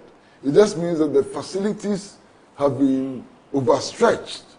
You understand? Okay, so if you see no bed as a short code, then you begin to understand some of the nurses and so on. They also work with standard procedures. You understand? So I'm getting very worried about this attack on nurses and doctors and so on. I think we should be careful. All of us feel extremely sad that a promising young man gets hit by a hit and run driver, and because there's this low bed syndrome, he has to die. That's very painful. That is very sad. But let's look at the totality of the conditions which led to that. You know, rather than isolate a few doctors and nurses and blame them to death, I won't do that. Okay. Okay? I won't do that. Now, moral.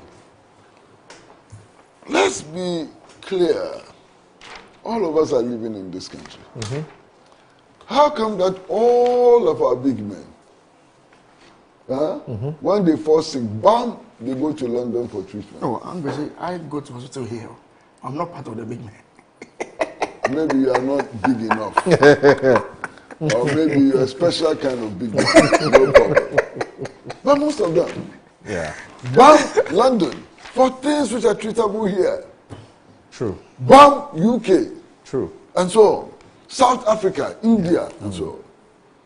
Now, these hospitals charge huge amounts.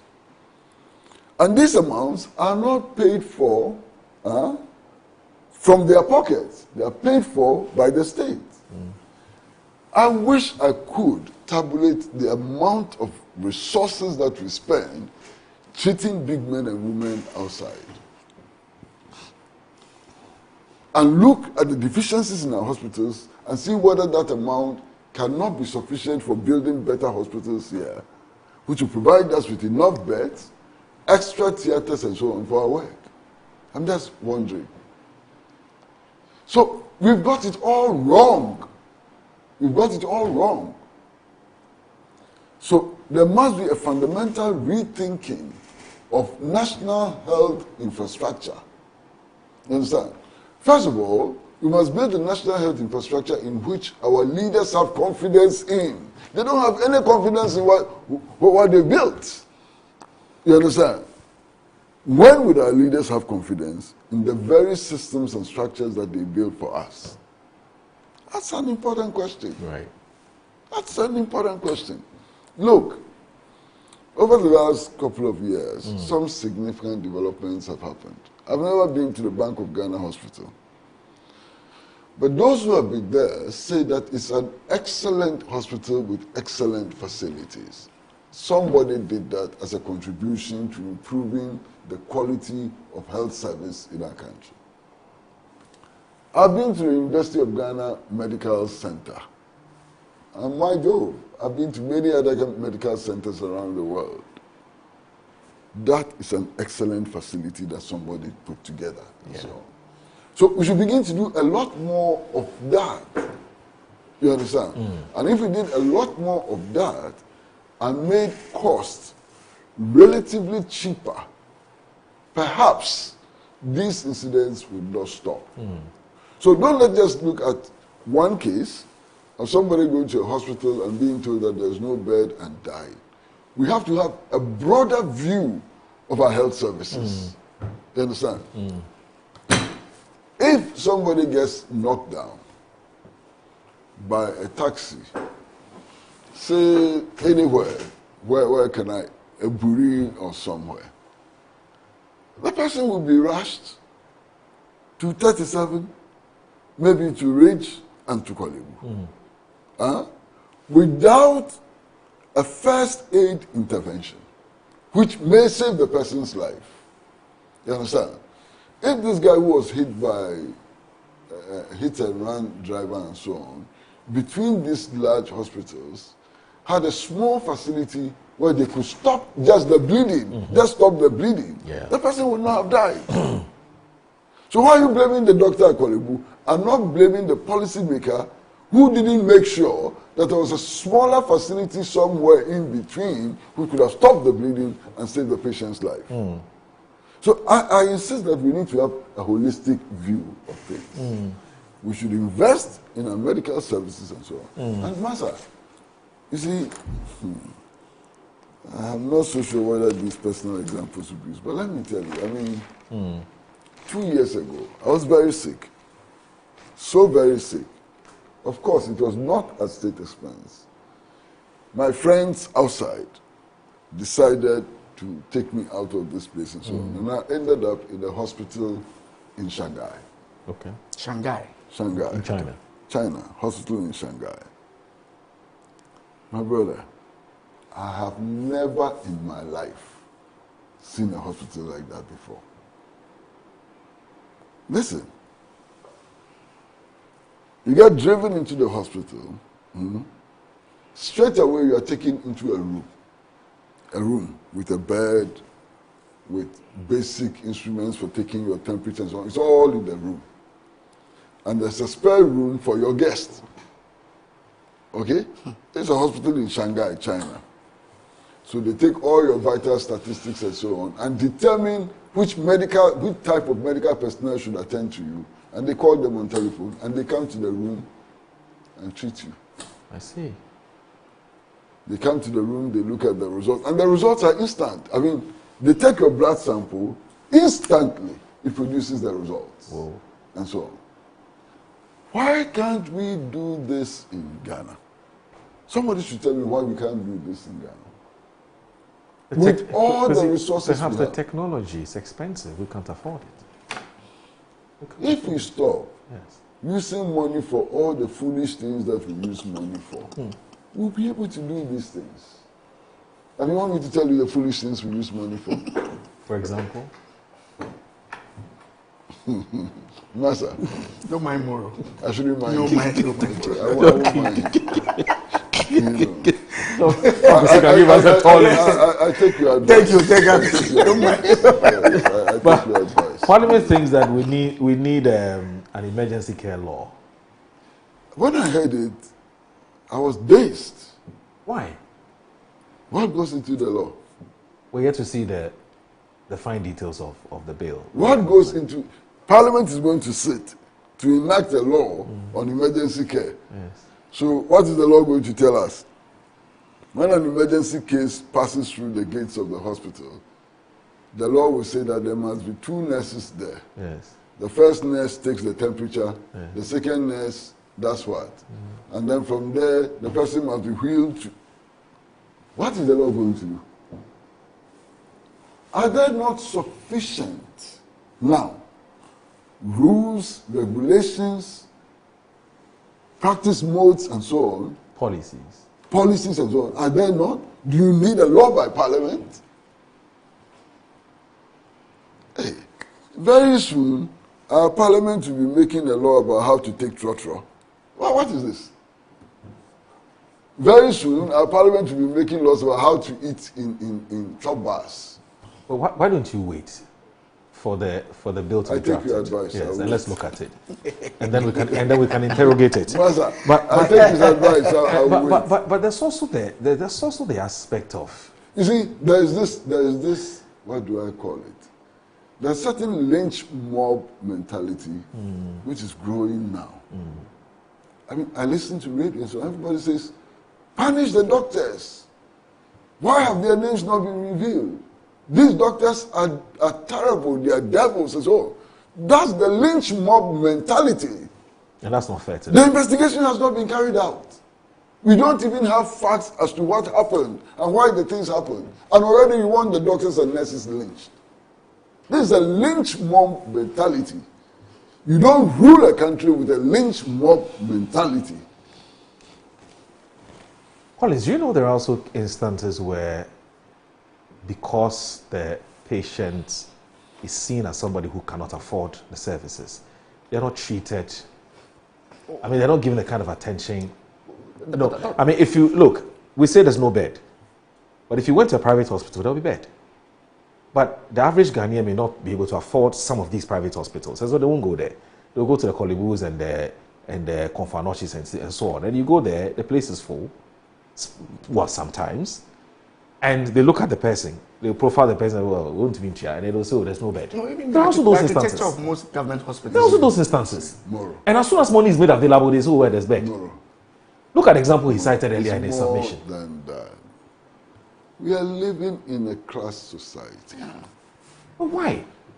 But we are living, the reality is that we are living in a class society. The society is stratified on the basis of classes. Not when it comes to health.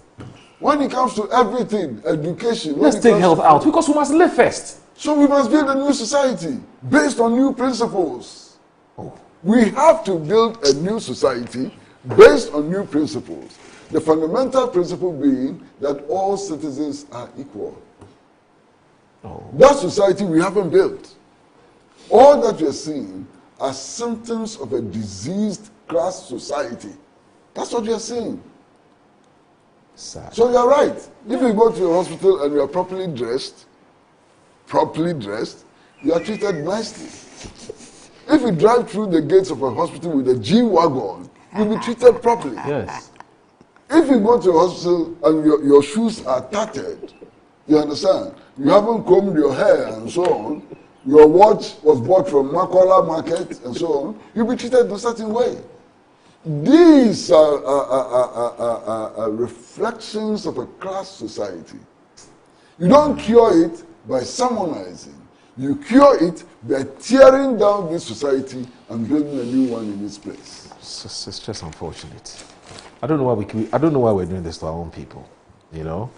Anyway, Collins. I think we all have a part to play in this whole thing. And if you listen to Uncle Kwesi's submission, even politicians building infrastructure, making sure that the equipment and all that. I think I agree with you on that. Okay. But in an emergency situation, I don't think you should wait for a new hospital to be built between La Paz and 37. Right. I mean, something must happen. Just in your case, in as much as they were sanctioned or queried for doing something unorthodox, they took a decision that saved your life.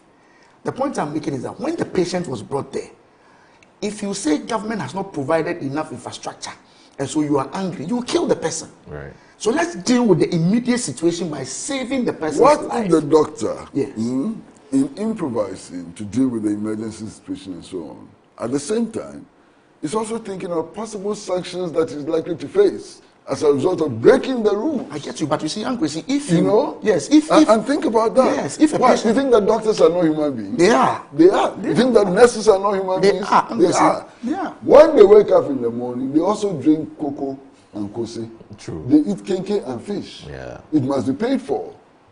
You understand? And when they are on suspension, when they have been dismissed, they cannot feed themselves and feed their families. So it's a complicated situation, and we have to see the thing in its fullness. Okay. We have to see the crisis in its fullness. You understand? I mean, this situation you go to the hospital, the doctors know what to do. They are competent enough to do it and so on. They simply don't have the equipment. Look, 2-3 years ago, a relative of mine had to undergo brain surgery. Why? We had the best experts in the Ridge Hospital. Competence, doctors with competence. I mean, and I mentioned Dr. Kaba, one of the most competent neurosurgeons perhaps in the world. He is the one who led the surgery of the conjoined twins, the twins who were conjoined and so on. Why? That's a very complicated surgery and so on. They can do it. But there were things that the hospital did not have. So this relative of mine, I mean, even to just the thought that your head is going to be opened. Just the thought that your head is going to be opened and so on. So what did we do? It's frightening. So we came together, friends, relatives and so on, and said, whatever the hospital needs, we will buy and bring. And that is how the 12-hour surgery was done. 12-hour surgery. And it was successful. Very successful. You see the person walking around today, you wouldn't even know that the person's head has been opened before. You understand? And it was done by Ghanaian doctors, Cuban-trained Ghanaian doctors. They did it. But the facilities, not everything was available. You understand?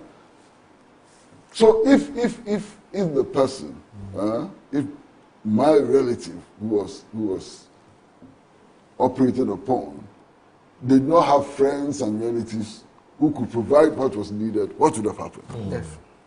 True. What would have happened? Okay. And then sometimes some of our policies to Massa, some of our policies to they are problematical. We have decided that all persons above the retiring age should go home. Yes. And it doesn't matter the expertise. So we actually have a situation where experts, surgeons, are being sent home because they are 60.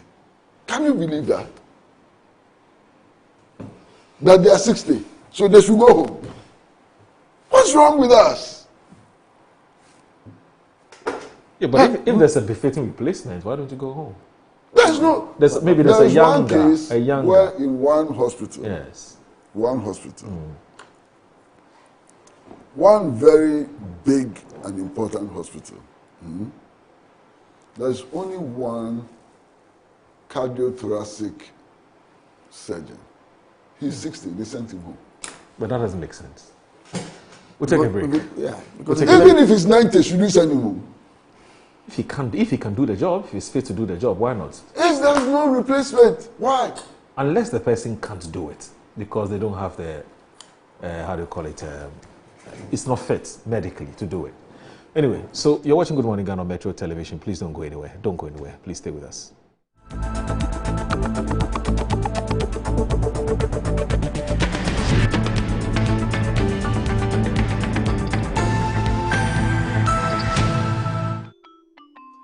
Start your kids' day the right way, filled with confidence to take on any challenge. Pepsodent Kids contains the right amount of fluoride and sugar acid protection to care for their developing gums and teeth. Grab either orange or strawberry so they brush with the sweet flavor they love morning and evening. Pepsodent Kids, giving your children a bright smile for a brighter future.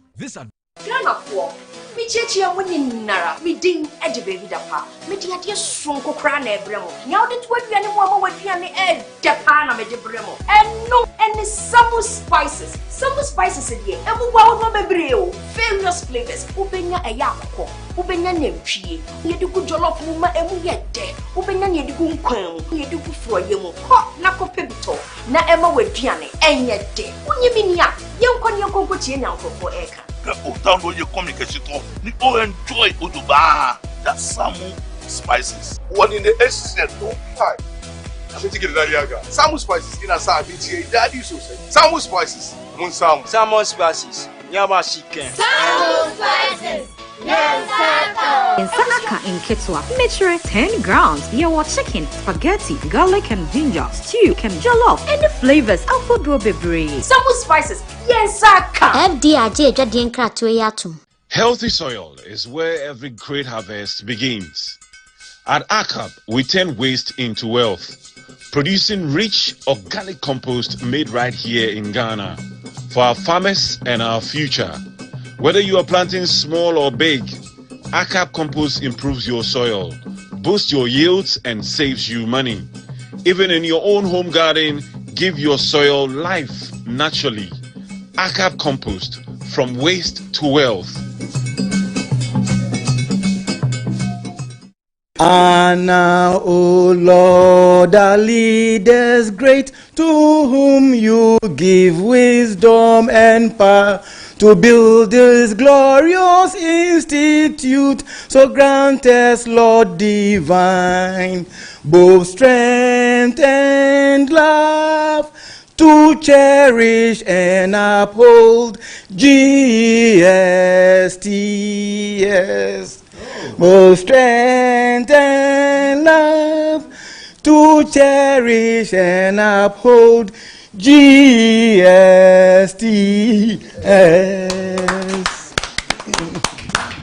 I mentioned from the beginning that the school was created more as a technical school. Yeah. Okay, so our primary focus is on the technical and the sciences, but technical basic. Right. So what we're doing now, and which is going into the future, for example, we've provided Wi-Fi for the whole school. Oh, nice. That is a foundation for technology. Right. Okay, and then we have the AI workshop. When you mentioned AI, I said, we already had one. We had science lab. We had computer labs also.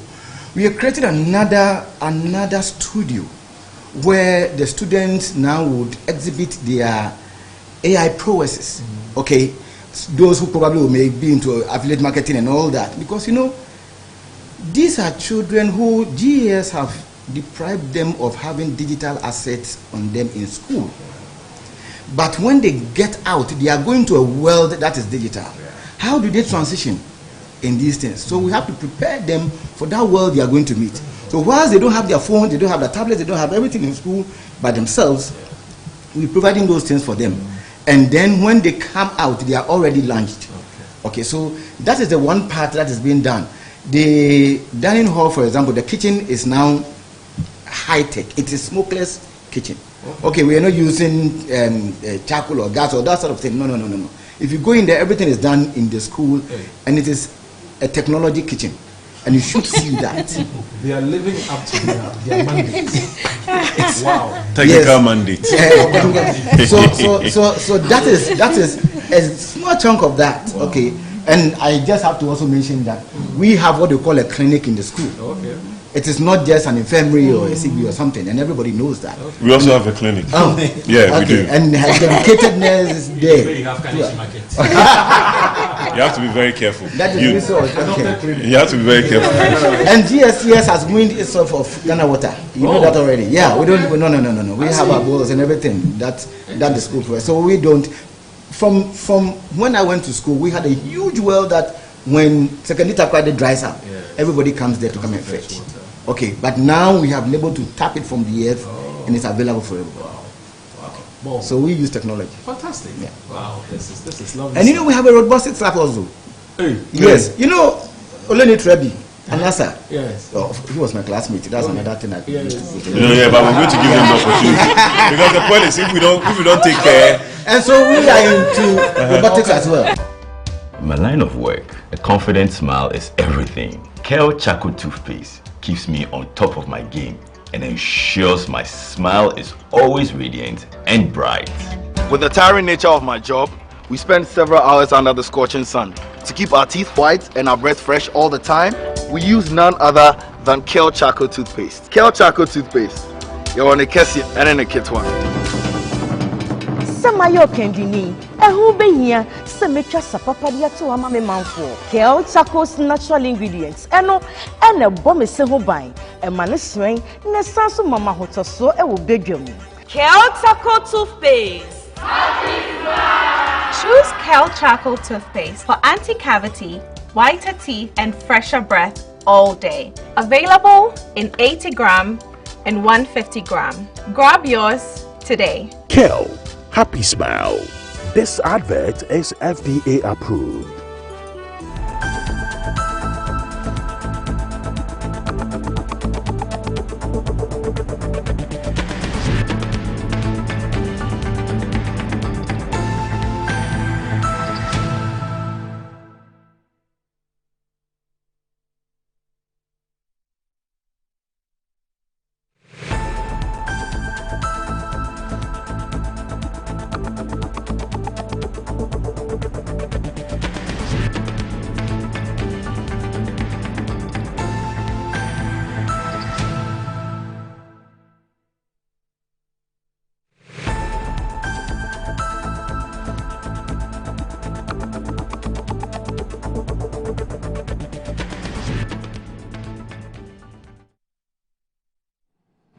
All right, you're watching Good Morning Ghana on Metro Televisions. Thank you very much for staying with us. You've not moved an inch. Thank you, thank you, thank you. I appreciate you. Let me read a few messages that have come through following the conversation that we had earlier. So Hassan says that, let me read, I'll come to the YouTube messages, but let me read these ones first. Hassan Saudogo says, Assalamu alaikum. My brother, news night last night, the doctor says that interdiction of the doctor and nurses at Kolebu is wrong. Well, the question was, shouldn't the victim be taken care of? Should the victim be taken care of even on the floor than driving the person away? This is driving the person away because there's no bed. This is wrong. That's from Hassan. Let me go to YouTube now. Let me look at the YouTubers and what they are saying. So Manche Alawi says the GM should invest more in hospitals and training of healthcare workers so we can be known for good healthcare in West Africa. That's a Manche Alawi. Now, then Jonathan Sam Brew 876 says, don't the ambulance and the hospital emergency contact each other before they bring the casualty? There should be some collaboration between them. Okay. Now, Jerry Okutu 2746 says there should be a national effort to create special wards for accidents and emergencies. Ghana is a country with too many accidents for accident-prone situations. Okay. Then let me also look at this. Okay, so what's next? Okay. All right. So I guess that we're done with the YouTube, the YouTube views. Now let me look at this one. Alhaji Hamza from Pig Farm says that, good morning, my brother Moro. It's a fact. Functionaries of the MVP are doing everything they can to rewrite the history of this country, just to sue the UP tradition. But they will fail big time. It will not work today and it will not work tomorrow. Moro, these were the same people when Nkrumah was fighting everywhere to get independence from the country. They were against it. They even went as far as to the UK to tell the Queen of England that Ghana was not ready for independence. Moro, hope you remember this was the same people who planted bomb in a flower to give it to a small girl to kill him and the small girl herself. What kind of wicked people are these? We're talking of we're talking about the Millennium Man of the Year, and that is Nkrumah for you, my brother. When you read the book entitled The Dark Days in Ghana, you weep for this nation. That's from Alhaji Hamza from Pig Farm. Now, Dr. Nyahau Tamaklo has sent me a story, and I think it's in reaction to the Nkrumah conversation that we had. Now, he is against the renaming of Kotoka International Airport to Accra International Airport, and I guess that he sent me a story for me to have a look about. But essentially, it's about his disagreement with that, and he says that whoever came up with the idea must withdraw it immediately. That's from Dr. Nyahau Tamaklo, who sent us a message this morning. Now, Samuel J says, good morning. In fact, my heart is bleeding when I hear the shortage of hospital beds. More, I personally arranged for hospital beds and some equipment to help one of our hospitals in need of such things. Even though the things were freely donated from Michigan State, we still had to pay for storage and shipment. I convinced my people to bear that cost to help the needy. More, to my surprise, the things got to the port and the hospitals couldn't clear the goods because of the heavy charges. The question is, if the government is hard-pressed and cannot meet all the needs of our hospitals and someone is trying to help, why can't the government help to facilitate this so easily? Moro, I'm so ashamed because those who contributed would like to know if the goods got to the destination. Ghana. Now, okay, so this one here from, okay, so Somebody has sent me this message. It's a very long article disagreeing with Mr. Kwesi Pratt. It's called Wilson Dabuo from University of Education, Winneba. Let me see if I can read a paragraph or two. It says, Badamuro, good morning. Please don't allow Uncle Kwesi Pratt to twist the history. Kwesi Pratt presents his historical narrative as though he were an eyewitness to the event, including the claim that Kwame Nkrumah wept throughout a particular day. This posture is reminiscent of lawyer Yawanoche Frimpong, who has also been criticized for advancing accounts of historical events that appear inconsistent and at times incoherent. It is important to remind Mr. Pratt that a truly gentle and foresighted leader does not govern through the passage of measures such as the Preventative Detention Act, PDA, by means of an overwhelming parliamentary majority, especially when such legislation curtails civil liberties. Undoubtedly, Kwame Nkrumah remains Ghana's most celebrated independence leader and towering figure in Africa's decolonization struggle. His visionary leadership mobilized mass support, accelerated constitutional negotiations, and secured Ghana's independence in 1957. Beyond this, he championed Pan-Africanism, supported liberation movements across the continent, invested in major infrastructure and industrial projects such as the Kosovo Dam, and expanded access to education and social services. These achievements firmly established his legacy as a transformative nationalist and continental statesman. However, it is equally evident that Nkrumah's leadership evolved over time. From the early promise of social democratic governance, his administration increasingly assumed authoritarian characteristics, particularly from the 1960s onwards. The shift was marked by consolidation of executive power, the weakening of democratic checks and balances. All right, so let me say a very good morning to you. Before he gets away with that. Okay. Look, I had the privilege of working with all the bodyguards of Nkrumah when he was in exile in Conakry. Okay.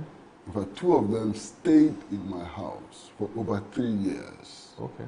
So when I tell these stories, I'm not telling fantasies and so on. Okay. But one of the bodyguards was called E.K. Obing. He stayed in my house with me. Okay. Okay. There was Eske Opong.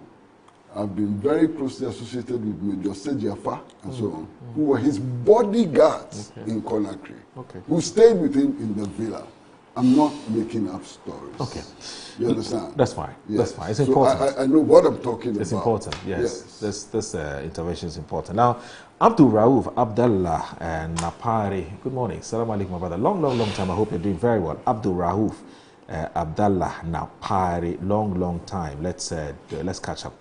Now, Master Planner Jr. says that he's a policy analyst in Tampa. Good morning, Moro, and to your panel members. We need to have a complete change of mindset as health workers and patients or citizens. Isn't it amazing we even have a term for this deadly act? No bed syndrome. Ghana will be 69 years this 2026. But look at us today. My heart is broken. God save our homeland, Ghana. Anyway, greetings to Commander Chris Nana Lloyd, the next MVP National Youth Organizer, Master Planner Jr., a policy analyst from Kentampo.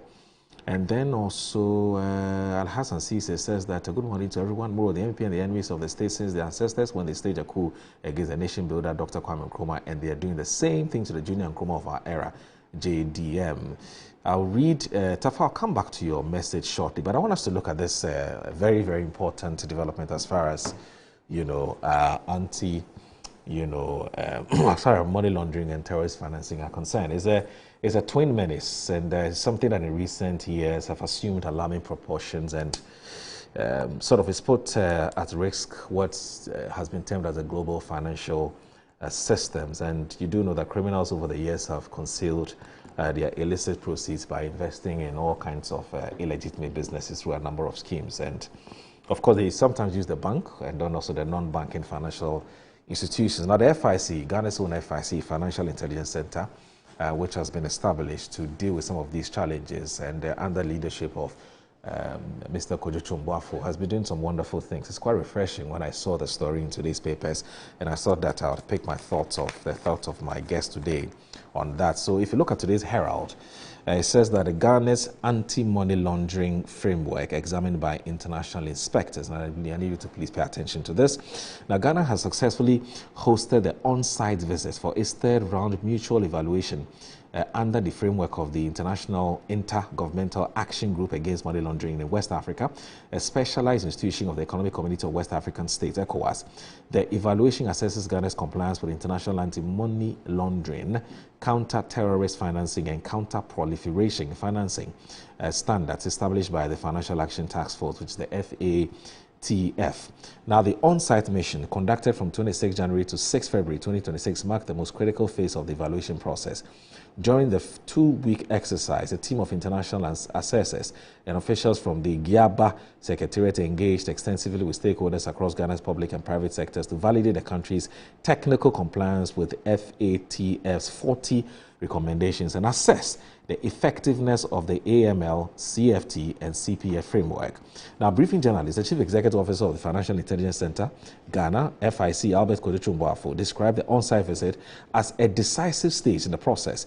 He explains that the mission enabled assessors to interact directly with competent authorities and private sector actors to evaluate Ghana's legal framework and its practical implementation. The purpose was to validate Ghana's technical compliance with the AFTF, 40 recommendations, and to assess the overall effectiveness of our AML, CFT, CPF regime. Now, the opening session drew high-level representation for the government and key institutions. Among those present were the Deputy Minister for Finance, Thomas Nyakwampe, the Governor of the Bank of Ghana, Dr. Johnson Pandit Esiama, the National Security Coordinator, COP Osman Abdul Razak, representatives of the Ministry of Foreign Affairs, and the Director General of Giaba, Mr. Edwin Harris Jr. Now, throughout the engagement, assessors held detailed discussions with a wide range of supervisory and self-regulatory bodies. Now, participating institutions including the Bank of Ghana, the Securities Exchange Commission, I can give you a tall list of the institutions that were there. Now, Mr. Chumbwafo emphasized that unlike previous rounds, the third round mutual evaluation placed strong emphasis on effectiveness rather than solely on legal compliance. The assessors examined Ghana's understanding of money laundering, terrorist financing, and proliferation financing risk, the implementation of the risk-based supervision. Now, the use of financial intelligence in investigating prosecutions, the application of targeted financial sanctions, transparency of beneficial ownership information as asset recovery outcomes, and mechanism for interagency and international cooperation. Now, Kodechumbwafo says the on-site visit afforded Ghana the opportunity to showcase legislative reforms, regulatory enhancement, and improved institutional coordination introduced since the previous, evaluation. However, the mutual evaluation process remains ongoing, with the final report expected to be considered for adoption at the Giaba plenary scheduled for November 2026. Collins, you're a finance person. I'm sure you have a better understanding of the importance of fighting when I used anti-laundering. to be in the bank, this was a very important department in the bank. Yeah, FIC. FIC. Okay. It was really, really critical. Okay. Because if you're not careful, you'll be cut out or you'll be shut down from even doing transfers and all that. And I remember when I was in the bank, when money is transferred into a customer's account, you, the relationship manager, the department will send you an email for you to answer a number of questions. There's a certain protocol that you have to follow, especially because of this anti-terrorism financing.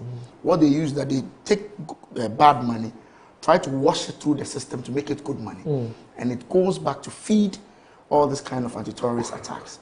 And that is why at one time, I think I went to Russia for when I was a minister for a program.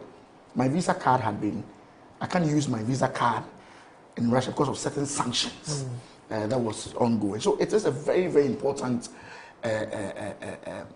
point. And I'm happy the current chief executive is making some progress, because at a point in time, if you realize, I think it was 2 months or 3 months ago, a certain bank in Ghana, I'm not supposed to mention the name in public, was sanctioned by the Bank of Ghana for failing to meet certain anti-money laundering standards.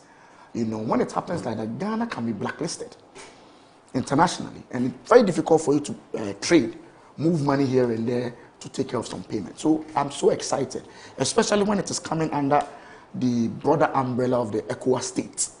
It tells you that the heads of states have taken that matter very, very seriously. For it to be under a subset under the ECOWAS protocols, that tells you how important that sector is. And I'm happy if you look at the participants, the finance ministry, GRA, industry players, all of them are part of this particular process. And it's a continuous assessment process. In fact, it was mandatory for every staff when I was in the bank to go through anti-money laundering standards. Because the Bank of Ghana insists that every member of staff must at least have a fair idea of what it is that money laundering is. And so I'm excited that they come periodically to do their random assessment and random test to find out Ghana's compliance level. And from the reading of this report, it tells me that Ghana is progressing. They've assessed the effectiveness of our platform. Currently now you see that Yoko has been clamping down on young guys who, they are arrested here and there for even cars that have been pushed into the system, money that have been transferred and all that. It is getting to a stage where the whip is even going to be cracked more. I've listened to the communications minister who speaks about arrests being taking place against cyber issues. All these things. Cyber fraudsters. Absolutely. They have a way of luring people to transfer money into an account here. And even the bank, when monies are transferred, I mean, as a young banker, you get young guys who come to you, actually, our money has come, can you help us? I say, how can I help you take the money? I mean, there are standards.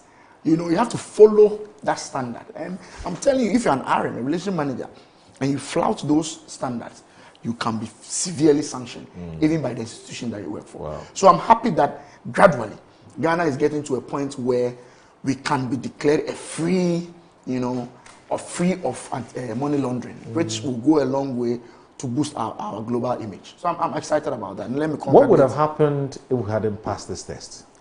It can lead to sanctions. Okay. Just as Bank of Ghana is able to sanction some financial banking institutions, sometimes you're unable to do transfers on behalf of your customers because of one particular negligence about another customer. Yes, Bank of Ghana can be that strict. Sometimes it can be surcharged. You can pay some amount of money. And you can imagine a bank that makes a lot of income from transfers, being told that you cannot execute this particular part of your business. It's a big deal for the bank. So it's a very serious issue. And I'm not surprised. I mean, it was because of this that this whole thing was established. This Financial Intelligence Center was established, ideally to shape the narrative for us to come to terms with the way international transactions are done. And as I said, now foreign terrorism financing is a big issue. People come, you go to a shop, you see a very tall building. Nobody's renting it. There's nobody in there. Nobody has rented the place, and it's a very huge, humongous building. You don't know how the funding source of that particular infrastructure. What they normally do is they come clean the money and become some. Once it goes to the banking system, it's like you have some clean money. That is why they want to stop it from that angle. And they come periodically to do this assessment. Apart from the ECOWAS protocols, the international organization normally does this sensitization and monitoring to be sure that we are conforming to the standards. So I'm happy, and let me congratulate our brother Kojo Chumbuafo for. And I think the report shows clearly that he's excited about the progress that has been made so far. Yeah. All right. I mean, for people who are not keen followers of these things, may not necessarily find the significance of this development. But from everything you've said, quite clearly, it's extremely important that we passed this test. And so, kudos to Kojo Chumbuafo, and his leadership is what has happened. I mean, if the team had also come and said, well, we're not on course, I'm sure that he would have been criticized. That you've been there, it's been 1 year, what have you been up to? Anyway, but before Uncle Kwesi comes in, let me continue to advise you that please brush your teeth with Pepsodent. Yes, please do. This is fantastic. So do the two before you go to bed tonight, and remember to brush your teeth with Pepsodent. Yes, Uncle Kwesi.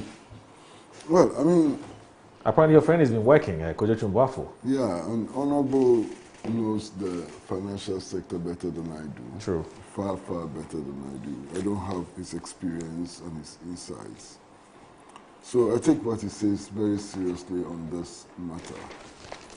Look, good news is good news. We are being told that our FIC is receiving kudos for a good job well done. And we can only congratulate the FIC and its leadership for doing this.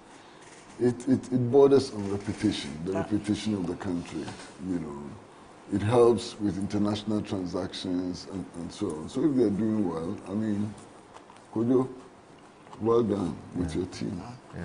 What else can I say? Can you say? All right. All right. You're a regular viewer of this show, Ola Mangote, journalist Ola Mangote. He sends this message. I think that when you mentioned that at some point you were hospitalized in a Shanghai hospital, he sends a message that says, "Good morning, Brother Moro. Greetings to our evergreen senior comrade Kwesi Pratt Jr. and our nice brother, Honorable MP. I felt sorry to hear Senior Pratt say he was unwell and was hospitalized in Shanghai. I pray for good health and a long life for Senior Pratt because the nation needs him around for many more years." Well, this was something that happened many years ago. About 10, 15, 20 years ago? About 10 years ago, yes. So 3 years ago. Yeah. 3 years ago, yes. He's well. He's hale and hearty now. He's very fit. You should see him when he's climbing the stairs. Anyway, he says, "I pray also for more peace, progress, and prosperity for Senior Pratt." That's coming from Ola Mangote. It says the Sabongari. That's where he's based now. Every time he sends you a message, he tell you he's in Boku. He's a peace advocate and he's also an intelligence. He's become like a self-styled intelligence officer. Anyway, so Farhan, who sends us this message from the UK, says that, "Salam, my brother. Must salute your panelists. They kindly permit me to share this information. In healthcare, a hospital bed represents far more than a physical frame. As you said, it's a code. It's a code. It is a complete package of clinical care, specialist input, and staff capacity surrounding each patient. Example, a bay designed for 5 stroke patients has the trained workforce, equipment, and service to care safely for only 5. Adding even 1 extra stroke patient overwhelms that system, reduces care quality, and increases the risk of staff burnout. This is the reality behind Ghana's no bed syndrome. And it says the issue is not the absence of furniture, it is the absence of safe capacity to deliver proper care. The health ministry must explain better to the nation to enhance discussion on the subject." I think that's a good one. That's a very good one. Samuel Brian Boabin says that Kodebu Teaching Hospital is working, yet this government has outrightly refused to pay my ESB. Hey, Samuel, you get some ESB? You didn't tell me. Okay. So Ola Mangote says, well, he's actually embedded in Boku, supporting in peace building efforts. Ola, thank you very much. Now, Kofi Afenu, yes. I will be inviting him to the energy committee soon. Okay. I'll ask what he's doing in Boku. He used to be at Garagas, eh? I think he's still there. Oh, he's still there. That's what I'm saying. I will be inviting him to the energy committee. Okay. Why he has left his post? Okay. And it's at Boku. Okay, he has special answer. Yes. So what a good one. It's all calling to take his time to learn the history of Nkrumah and the CVP from the legend Kwesi Pratt. Even on Onion this morning, Captain Smart presented chronological events for us to learn. And okay. So you're still not Kodechu Mbuafo. Okay, so Samuel Brian Boabin says Kodechu Mbuafo is working, yet his government has outrightly refused to pay my ESB. Okay, that's what he meant. No, so Carlos says, I'm going to end this message. Carlos says, yes, Moro, as you rightly said, most of us may not fully understand the technical details of what you are discussing about money laundering. We know it exists and we acknowledge that it's a serious issue. However, what concerns many of us more is the reality that our money has been stolen. Our focus is not on a complex explanation. Our focus is on the recovery. We want the stolen funds to be retrieved and returned to the state. This is what truly matters to us. We're therefore calling on the security agencies and the Attorney General to move beyond the talking and take decisive action to recover our money. That's the main interest of the people. Carlos from Ododojo, and I said, God bless you. Tafa from Mamrahia says that my main concern is how medical professionals sometimes refuse to accept someone who is in an emergency condition. Why must hospitals reject someone who is dying? But as for no bed issues, it's something we all know for a long time. Anyway, so gentlemen, thank you very much for joining us, Mr. Kwesi Pratt Jr. Let me just say a happy birthday to Mr. Edoji Tamaklo. Oh, yes. Today's his birthday. Yes. Today is his birthday. Oh, right. Apparently today is Godwin Edoji Tamaklo's birthday. He's the legal counsel to the FT Consortium. Oh, I see. Yes. He understands. Mr. Godwin Edoji Tamaklo, Chief Executive. Yes. What's the FT Consortium? The FT Consortium. Okay, Consortium. Yes. Okay, that's even your short. Yes. Okay, he understands. Okay. Yes. He's also full of mischief, you know that. He understands. Godwin Edoji Tamaklo. He's full of what? Oh, yeah, he has said he's mischievous. Godwin. Oh, yeah, Godwin. He's full of mischief. You don't know. Over to Godwin Edoji Tamaklo, Chief Executive Officer of NPA. Happy birthday, bro. You look, you're a wonderful person. Keep it up, and may God, Allah grant you heart desires and many more better years ahead. Thanks for watching Good Morning Ghana. My name is Aldo Moro, and I say Assalamu alaikum wa rahmatullah.